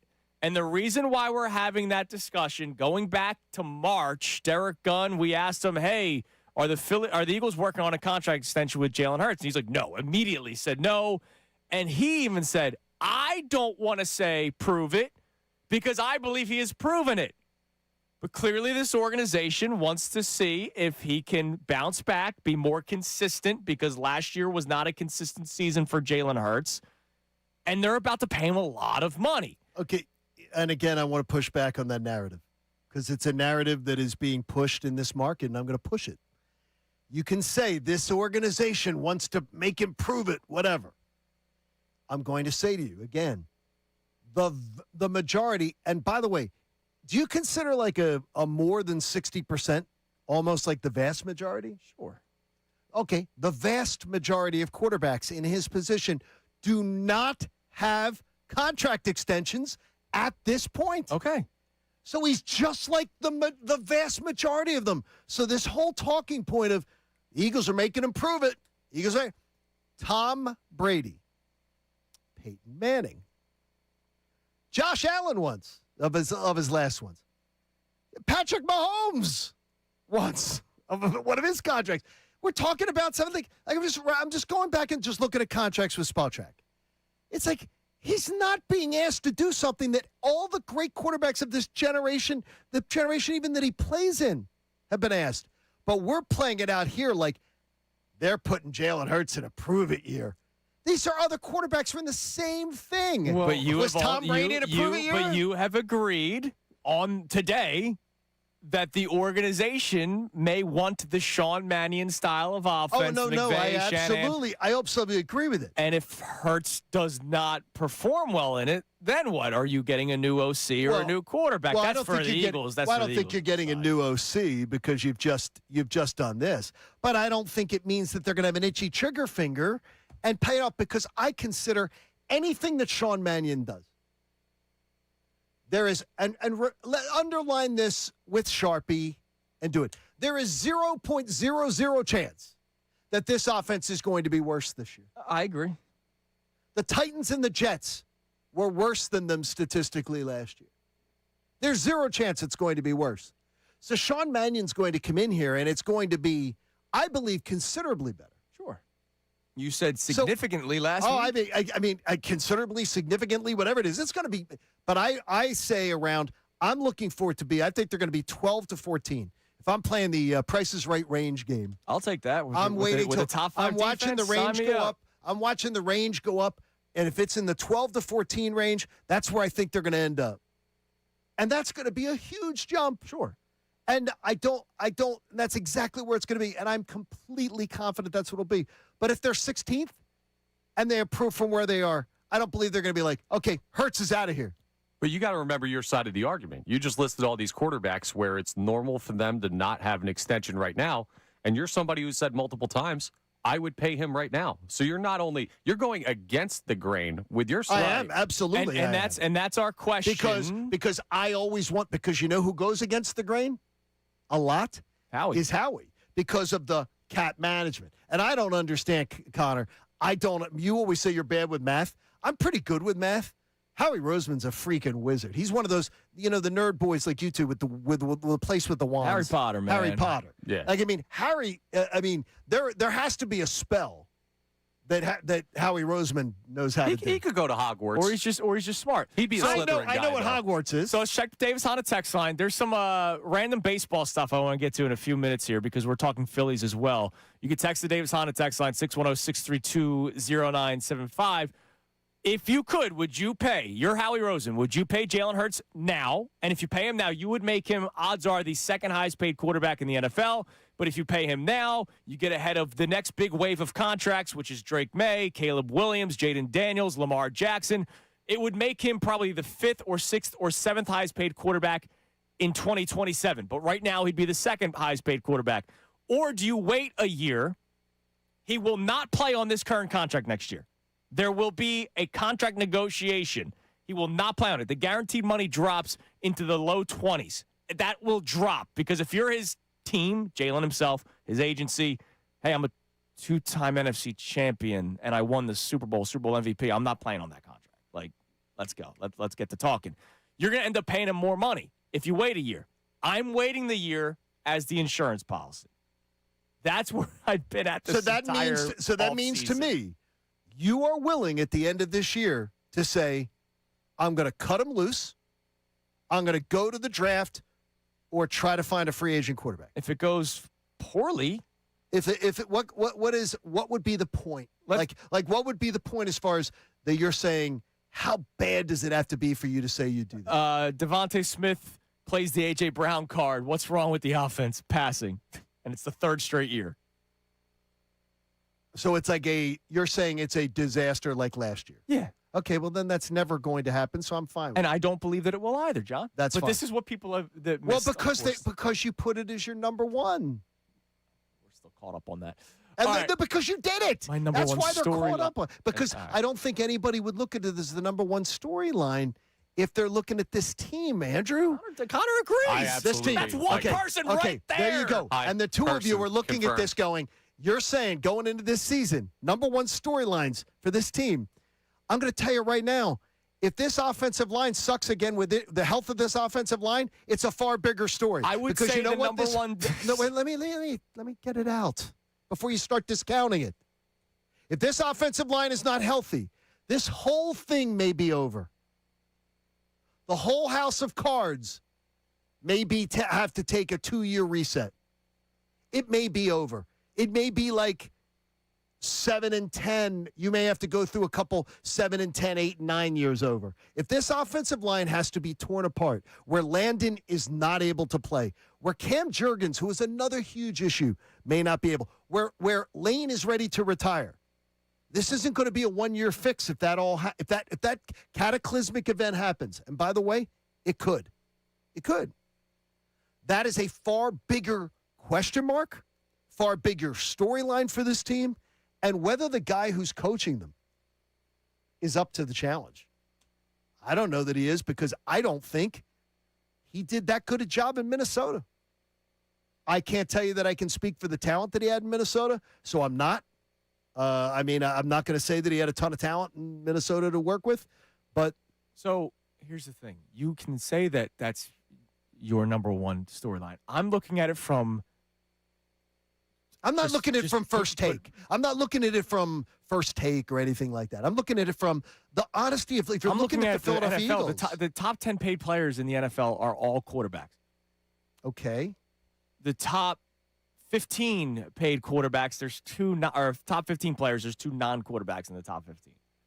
The top 20 paid positions, you start to get other positions, wide receiver and defensive end. Of the top 15 paid players, 12 of them are quarterbacks. That's why it's like quarterback. I don't know. You think of it differently than I do. That's okay. We don't have to argue over how we think about things. No, quarterbacks are. It's kind of what we're doing. But here. the thing is, when you've got a guy who, as you made the case on tape the other day, you said, well, 3-year window. The first window you gave me was the year they won the Super Bowl, and he was the Super Bowl MVP. Last year, he had a dilapidated offensive line, an offensive coordinator that was honestly a buffoon. And somehow he's taking the bullets for it as like, hey, Jalen, you better prove it this year, dude. Well, then that leads us to the next topic. Well, it's just a discussion. It's not something we're going to open up the phones to. If he does play well this year, and I believe that he will. All right, have I reached my quota of saying that yet? Say it a couple more times. Well, people are wondering if you think that.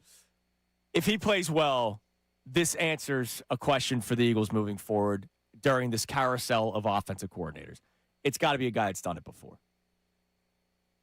Because what have we heard a lot about Jalen Hurts in his conversations with Sean Mannion? There's been actual give and take.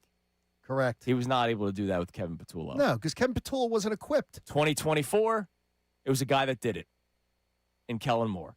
2023, all right, didn't necessarily go as well, but I'm sure he was able to have good conversations with Brian Johnson, the former quarterback. And I know that they had a personal relationship, but former quarterback. Moving forward, the OC, it seems like, for Jalen Hurts at least, has to be the guy that he can look to and actually have a conversation And that has with. to be the case, And I think too. this year answers that. And Mannion has that. There is one thing, though, about the whole Brian Johnson thing, that because people are like, well, why didn't it work with Brian Johnson? There is one difference. Brian Johnson, it's been sort of pointed out to me, Brian Johnson was beholden to Jalen Hurts for his position. Not that Brian Johnson didn't deserve to be an NFL coach. I am not saying that. But Brian Johnson was in the organization because of Hurts. And he sort of owed a lot of his stuff to Jalen Hurts because they had the personal relationship. So there was a power in that relationship with Jalen Hurts. Okay. Jalen Hurts had the power. Jalen Hurts didn't have the power with Kellen Moore. Right. Jalen Hurts doesn't have the power. Exactly. No, there's a difference in that dynamic. Let's be clear about when you say has done it before, because I initially thought you meant holding an offensive coordinator position, which Sean Mannion hasn't done. No. Playing quarterback. Like what Nick Castellanos said about Rob Thompson. Rob Thompson carried the stick. What does he say? Carried the stick. Yeah. Like Jalen might need that guy. Jalen doesn't look. He can tell if you try to talk. It's what I've said to you before, and we've discussed it. I've had program directors in my life, in 30-some years of doing this, that have never sat behind a microphone and had our jobs and had the perceived pressure that we have in our jobs. Right. I can't listen to them. And whether that's people be like, I can't believe it. That's arrogant. Okay. I can't listen to them. I can't listen to someone try to tell me how to do my job that has never done it. Right. When I have people that I've worked for that can, I can listen to them. Yep. All right, what do we have in the Davis on a text line? I feel the Davis difference. Check him out in Burlington on this Jalen Hurts discussion. And then I have 2 random baseball things that we got to get into. One that John and I will completely agree with. The other, I'm really interested in how people will take this away. What we got? Bruce checks in, says, I said this a few weeks ago, and I'll say it again. There is no prove-it year for Hurts. John is 100% right. Pay the quarterback now. Save some change. End of conversation, period, done. All right. They're not cutting Hurts loose this year. No. So, I mean, if you're not going to cut Hurts loose, if you're not going to say we're going to try to trade Hurts at the end of the year or cut him, you're not going to cut him loose. Are we going to have a June 1st Jalen Hurts? No, you're going to, because there would be so first of all, you'd have no trouble trading Jalen Hurts. Jalen Hurts could easily be traded. Are we going to do June 1st Jalen year? No. 610? He's always had a New York Jets rug. Yeah, Jalen could be traded. Jalen could be traded. He goes to the division with A.J. Brown? Dude. Oh, that'd be fun. Or, plot twist, he's the quarterback of the New England Patriots. See, that'd be fun. All right, that'd be Mr. more Fan fun. Fiction. All right. 2 baseball things from this weekend. And one was just, my memory was just jogged. Somebody on our YouTube chat was saying, how could JT Realmuto have the worst contract in baseball? It's laughable when Manny Machado exists. We don't have to have that debate. Manny Machado, by the way, is having a bad season. He's having a bad season. He was still really good the last couple of years for the Exactly. Padres, but that's okay. He's having a bad season. Speaking of Machado, did you guys see his comments this weekend? I did not. Was it about something about the stadiums, the stats? I love you, Manny Machado. By the way, Manny guy over Bryce guy at the time. I was too. I wanted right-handed bat and a guy that could play short, play the infield, play short or third. That's what I wanted to. All right. I was always a Manny guy. I also wasn't going to be upset if they got Bryce Harper. Okay? Exactly. All right, Manny Machado. He was talking to members of the media and was complaining about all the numbers, and he was making the same jokes we do on this show. He's like, "What is this bacon? This XW?" He says, quote, "I just wish we can get the analytics out of the way. Why are we creating these stats? I think that's the problem with baseball right now." I don't think he was – people are like, of course you're saying that because you're having a bad season. I don't think he was saying that like the Padres are making a decision based off of FIP and all this stuff. I think he's talking about the big screen, which I went to the game last Wednesday with my son. Okay. And you know what I noticed? If a guy has a bad batting average or a bad on-base percentage, you know what they're showing on the big screen? Whatever analytical stat that nobody knows that's 7th in baseball. Like Adolis Garcia, they're not putting his batting average up. Average exit velocity. That's what they're putting up. They put that up, really? Yeah, to spin it because you don't. I never look when I'm there. I don't look at the big board. Like Trey Turner, batting average is not being shown. What did they show? I don't remember what they were showing. Sprint speed. Yeah, something like that. Do they? No. Do they really? No, but Adolis Garcia, it's the average exit velocity. Like that's what they're showing. That's embarrassing. And so I think Manny's just like, what are we doing but here? What was the line of questioning that he got into that? Oh, I don't know. That he started bringing. That's what I want to know. What did he start? Why did he even go down that? I think he was just ranting about baseball and all the numbers, probably. Okay. Yeah. All right. Because, like, I don't need... That I'm a brother in arms with Manny Machado? Hell yeah, you are. I can't believe it. Like, I've said this 1,000 times. I don't need the 5th page of Pro Baseball Reference to tell me the Dodgers are good. Yes. Do you think the Dodgers are good because of analytics or because Shohei Ohtani's the best player in the world? I think they're good because they're the best team. Right. Yes. Like, and they also have that great... They know how to spend to build a complete team. Like, is it analytics that Freddie Freeman is a good hitter? That Mookie Betts is a good baseball player? I think the word you're looking for is economics. Yeah, I think it's money. These guys. I think it's money. I will tell you, don't talk analytics with Freddie Freeman. Because he probably doesn't like it. Freddie Freeman hates analytics. Yeah, just like Manny Machado. You know who hates analytics? The best freaking players in the game Freddie Freeman hates analytics. All right, another baseball thing. Yes. Did you see what Kyle Freeland, left-handed pitcher of the Colorado Rockies, achieved yesterday? No. Also did not see this. Not zoned in on the I'm Rockies. basically doing today's headlines. I missed the second edition. I missed the Rockies a lot, Connor. Kyle Freeland got an out in the 5th inning, top of the 5th. Okay. Putting his total innings pitched for the Colorado Rockies at 1,312 and 2/3 innings, setting the all-time franchise record for innings pitched as a Colorado Rocky. I couldn't have won that in a bar bet ever. And so they honor him. He steps off the mound. He's tipping his cap. He's played 10 seasons with the Colorado Rockies. Which I also couldn't have told you in a bet. Do you know that he has had one season in his entire career with an ERA under 4? Season. That can't be real. 4.10 his first year. 2.85 his second year. Go, oh, man, look at this guy. 6.73, 4.33, 4.33, 4.53, 5.03, 5.24, 4.98. That's and incredible. This year, 7.81. He and Andrew Painter are competing right now. That doesn't seem real. Are you allowed to tip your cap for setting the franchise pitching record when really your team just sucks and they need arms? Yes.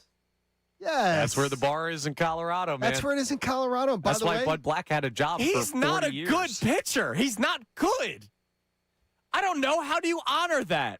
How does, Like, does he take pride in that? I don't know. I would, obviously. I played baseball for 10 years, made money, and I have a pension now because he made 10 years of service time. He did. That's good for him. Congrats. Okay. But if he's on any other team, is he making 10 years of service time? Why do the Rockies still have him? He's got a career ERA of 4.67.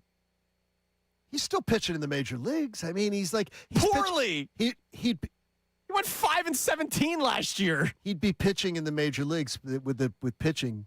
He'd have a job. For what team? He'd have a job somewhere. Look how bad pitching is in the major leagues. Miles Michaelis is still pitching. I know. Correct. He'd have a job. I mean, there's guys he'd have work. For everybody worried about the guy making his 11th career start in Philadelphia, like right now, yes, we have issues, but hopefully he's not Kyle Freeland. Kyle Freeland's not a good pitcher. I know. He's played 10 years in Major League Baseball. My point is this: and he's tipping the cap. Look around the landscape. Every rotation has a guy, maybe outside LA. What is that? It's just like, what in the world is this guy doing What's here? the bar? There's a bar in the Lodo near the stadium in Colorado. I've never been, so I have no idea. That has you didn't go down to Lodo when you were in the No, Colorado? I smoked weed. No, I thought you went down to the bar district when you were down there near the stadium.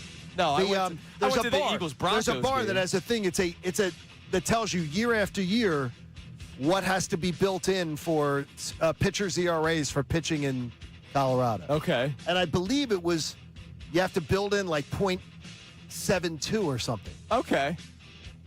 So for guys who pitch in Colorado, there's a bar that has it. Someone will know. It's a digital clock type sign that calculates. Yeah, here's the problem. I have his career splits. Home ERA is 4.97. Road ERA is 4.38. It's still not good. It's still not good. No, not good. All right, coming up next, 3 topics to discuss that I am so excited about. So excited? Philadelphia will be on the world stage this week. 67% of Americans are doing this. And whatever percent of people are doing something else confuses me. It's Kincade Salciunas, 97.5 The Fanatic. Now on 97.5 The Fanatic Sports Update. A strong homestand. I'm Connor Thomas, and the Phillies took down the White Sox 9-5 the final yesterday. They took another series victory, and their homestand 5-1 the final record there for the Fightins. It was a strong day offensively, and Brandon Marsh led the way. He went 2 for 4, homered for the 3rd straight game, and he got a chance to talk about his confidence growing with the NBC Sports Philadelphia broadcast after. Yeah, whether it's true or false confidence, I feel like you have to go up there with it. But yeah, feeling good as we can be, and another great series win. So yeah, just on to the next one. Got to go take some in Toronto. And the Phillies will start their series with Toronto tonight up there in Canada, 7:07 p.m. first pitch. Christopher Sanchez takes the ball. Patrick Corbin goes for the Jays. The Sixers will hold their introductory press conference for new president of basketball operations, Mike Yancey, today at 10 a.m. He will also join Middays with Marks afterwards, so stay tuned to The Fanatic. You're going to hear a lot about that coming up. They also promoted Jameer Nelson to general manager, replacing Elton Brand, who will take on a different role with the organization. Game 3 of the NBA Finals is tonight at 8:30 p.m. The Knicks are up 2-0 on the Spurs in that series. You can hear that live right here on The Fanatic as well. I'm Connor Thomas for the home of the NBA Finals, 97.5 The Fanatic and the Fanatic app.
Philly sports talk.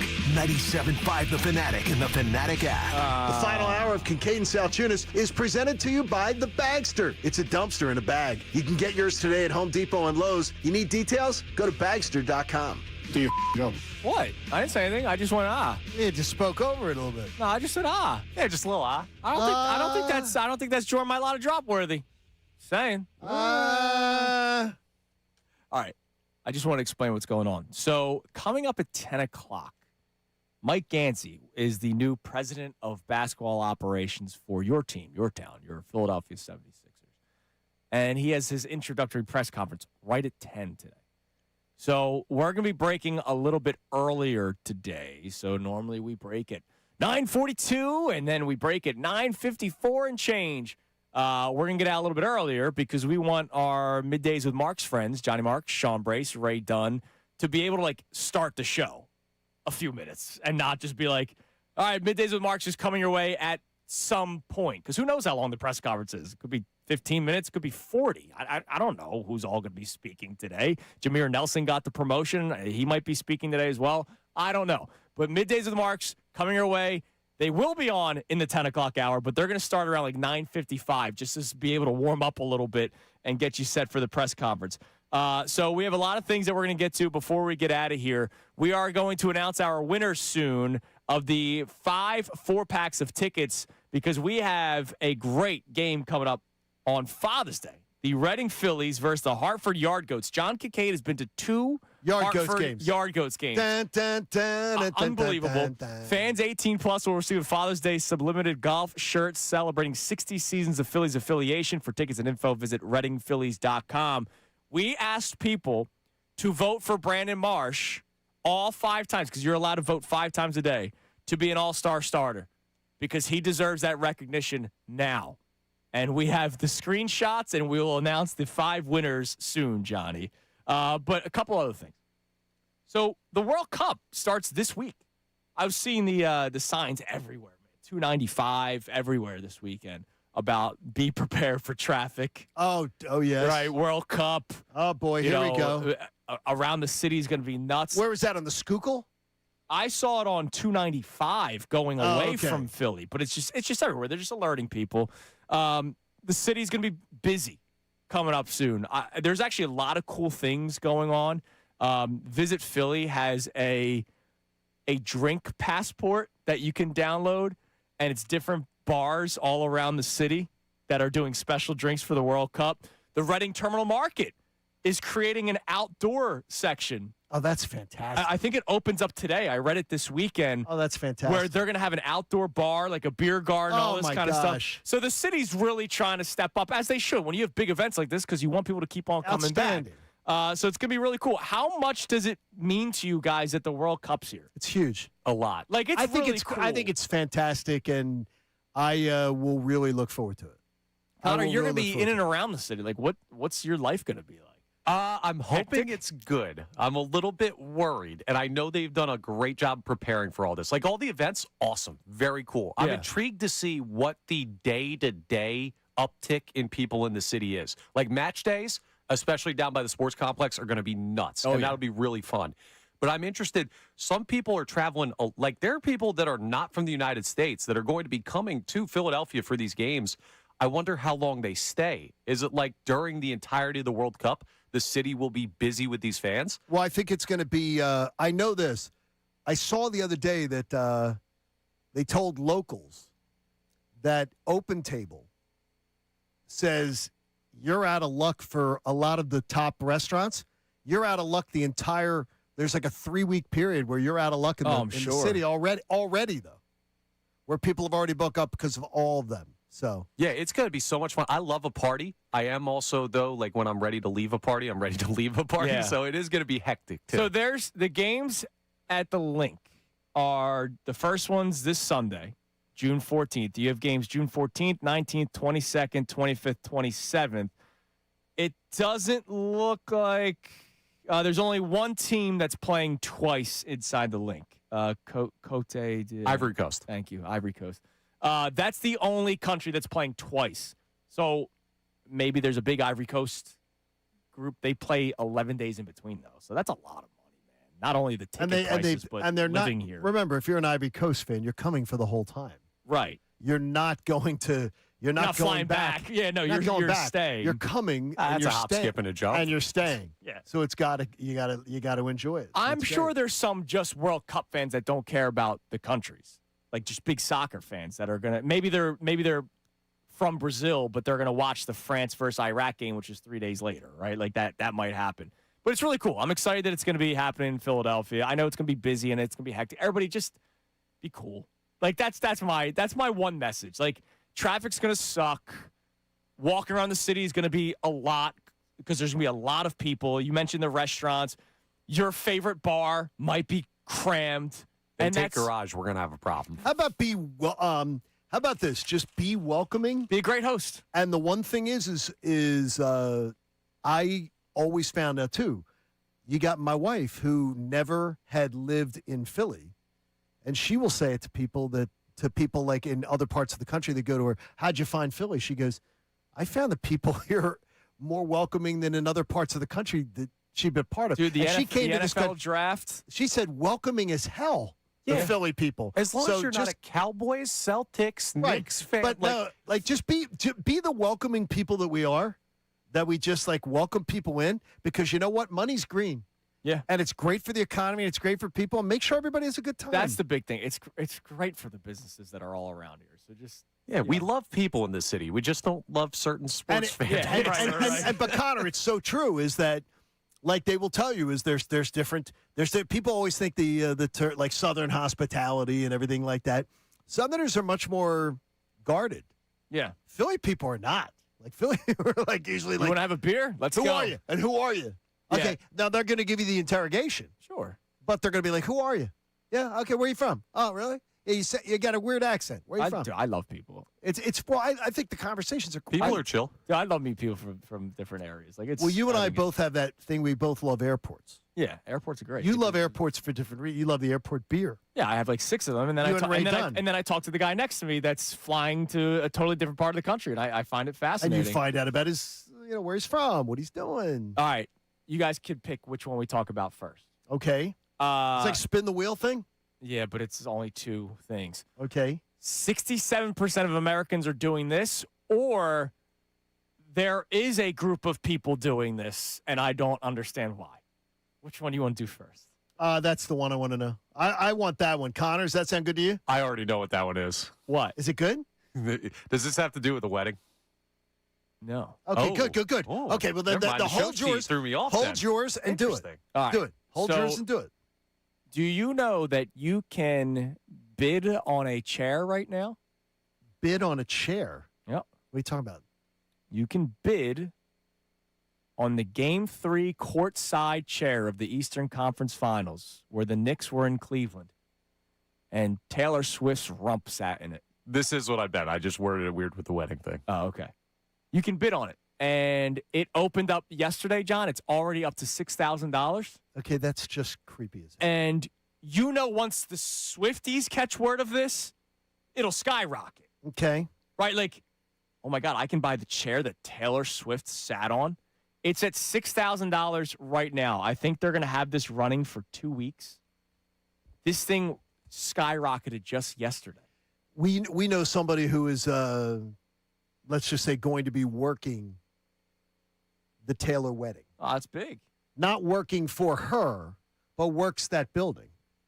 An executive who works that building. He's going to be there in that day.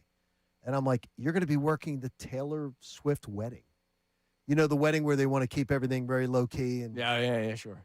Yeah, exactly. The 2 of them. First off, no weddings are low-key. Just like, not many weddings are low-key. The 2 of them are meant for each other. Taylor Swift, Travis Kelce. The 2 of them are meant for each other. They're getting exactly what they want. So the chair, if I said, hey, you're going to get the chair, what's the worth? What would you bid on a Taylor I would Swift never chair? bid on anything for that. 0.0. Would you bid $100 No. and you can say, No. hey, that chair No. Taylor Swift sat in? $0. $100? I'd do $100. I'd go up to 4 figures.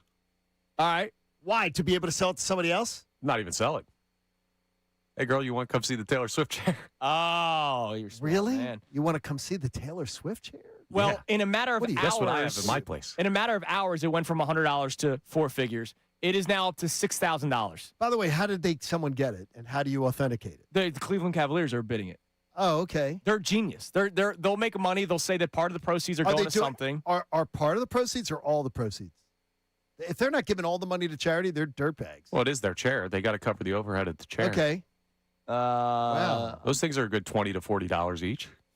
I mean, if they're not giving it all to charity, they're dirtbags. Like, seriously. I don't know. They got to pay for Harden. Okay. Yeah, you're right. They're dirtbags. They got to pay for Harden. Yeah, but I'm trying to read if it's. I don't see anything about proceeds. They pay Harden in ones, so it's all right. Connor, so that was the other thing about the wedding. So that was your So I don't know the 67%. All right. Yes. 67% of Americans. All right, that's a big number. Yes. Play on average an hour of video games weekly. 67%. 67%. Now, they count mobile gaming. So for those of you who do the Candy Crush, and there's a lot of people so they count that? But yeah, I believe that. But an hour? Yes, on a week? Of a week? Yeah, 10 minutes.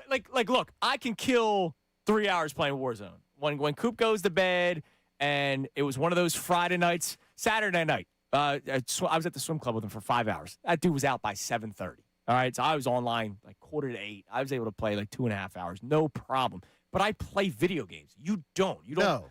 So I've played them with my daughter. No, I'm saying, but now at this stage of your life, are you playing Candy Crush or whatever mobile game for an hour? I would get tired looking at this. No, I would tell you is I probably play the little MGM free comps casino games. Probably in a week, I probably play them 25 minutes. Okay. So, yeah. 67% of Americans. That's crazy to me. But if you say why the sex rate's down, why the birth rate's down, why.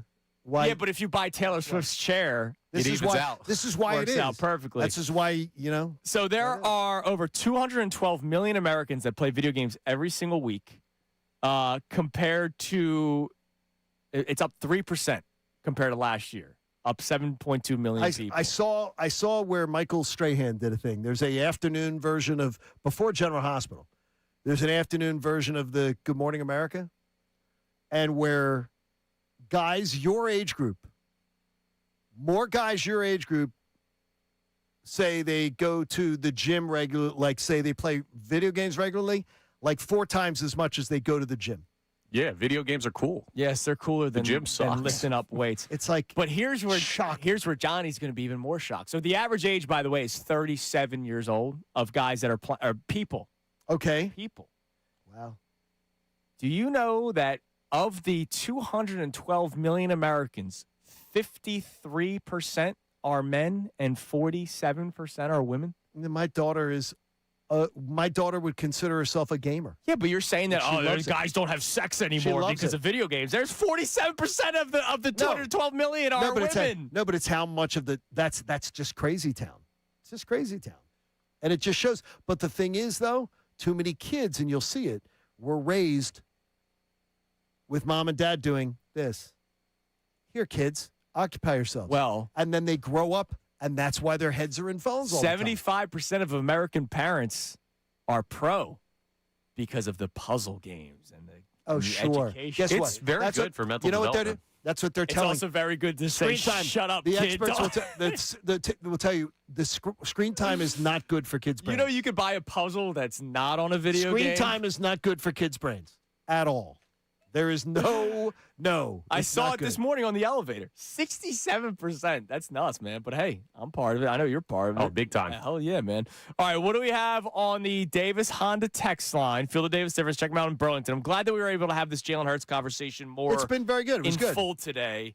Not just a 2-minute clip that's going around. What do we got? All right, so this texter, John V, says, pay the man. Jalen Hurts has done nothing but prove that he can be successful and adapt and win. Who would replace him? With this stacked offense, I don't think we can risk an unknown rookie at quarterback. I need you guys to not freak out when I say this. If it was San Francisco, which it's not, it's Philadelphia, what have I said about the 49ers? I think they can win with any quarterback. And to me, if I'm the San Francisco 49ers, I would find a cheaper option that I think could be on par with Brock Purdy. That's why I would never have paid him the $50+ million. A little bit of a different situation here because we don't have Kyle Shanahan. And Jalen Hurts has won in spite of some really bad offensive coordinators, but not win a Super Bowl, but win the division, winning records. That's the big thing. Like, what else does he have to prove? It's just, well, could you find a cheaper option that can do similar things to Jalen Hurts? Right, and this is not just the, next year he's gone conversation. If he gets a contract, you're in for the long haul for a guy that, hey, if there's questions about this style of offense, I think that's fair to want to see it. And here's what I would say to you is that, and it's one of the reasons why I would say to you is it's nonsense, is because right now, what do you have? You have the second cheapest defense in the NFL. You got one of the youngest, most talented defenses in the NFL. So what you have right now is a window. That window, you're going to chuck that window aside and go into the quarterback claw machine and say, we're going to hope to find somebody that can deliver us what we already know Jalen Hurts can do, can take a team to a Super Bowl multiple times. We're going to just take a random chance while this young ascending defense is cheap, talented, and available, because that's not going to be for long, boys. Yeah, and that's why I'm waiting a year. It's not going to be for long. I'm waiting a year, and I'll pay him next year. You got opportunity, so you're going to say, nope, we're going to throw the quarterback aside, the most important position, quote unquote. I'm not throwing him aside. I'm just waiting a year to pay him. No, but then it's going to be so you're keeping him no matter what. Then yeah, I just want to. So if you're keeping him no matter what, then you would want to pay him now. Insurance policy. No, you'd want to pay him now. Congratulations, Sean from Langhorne, Gina from Southwest Florida. Hope you can make it. Rob from Ben Salem, Matt in Northeast Philly, Sean from Wyomissing. You're our winners of the Reading Phillies tickets. All right, coming up next, Middays with Mark. So we're out early so that they can get the show going.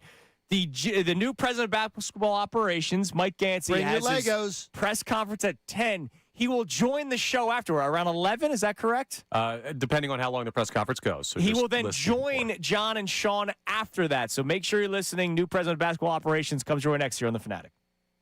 Now on 97.5 The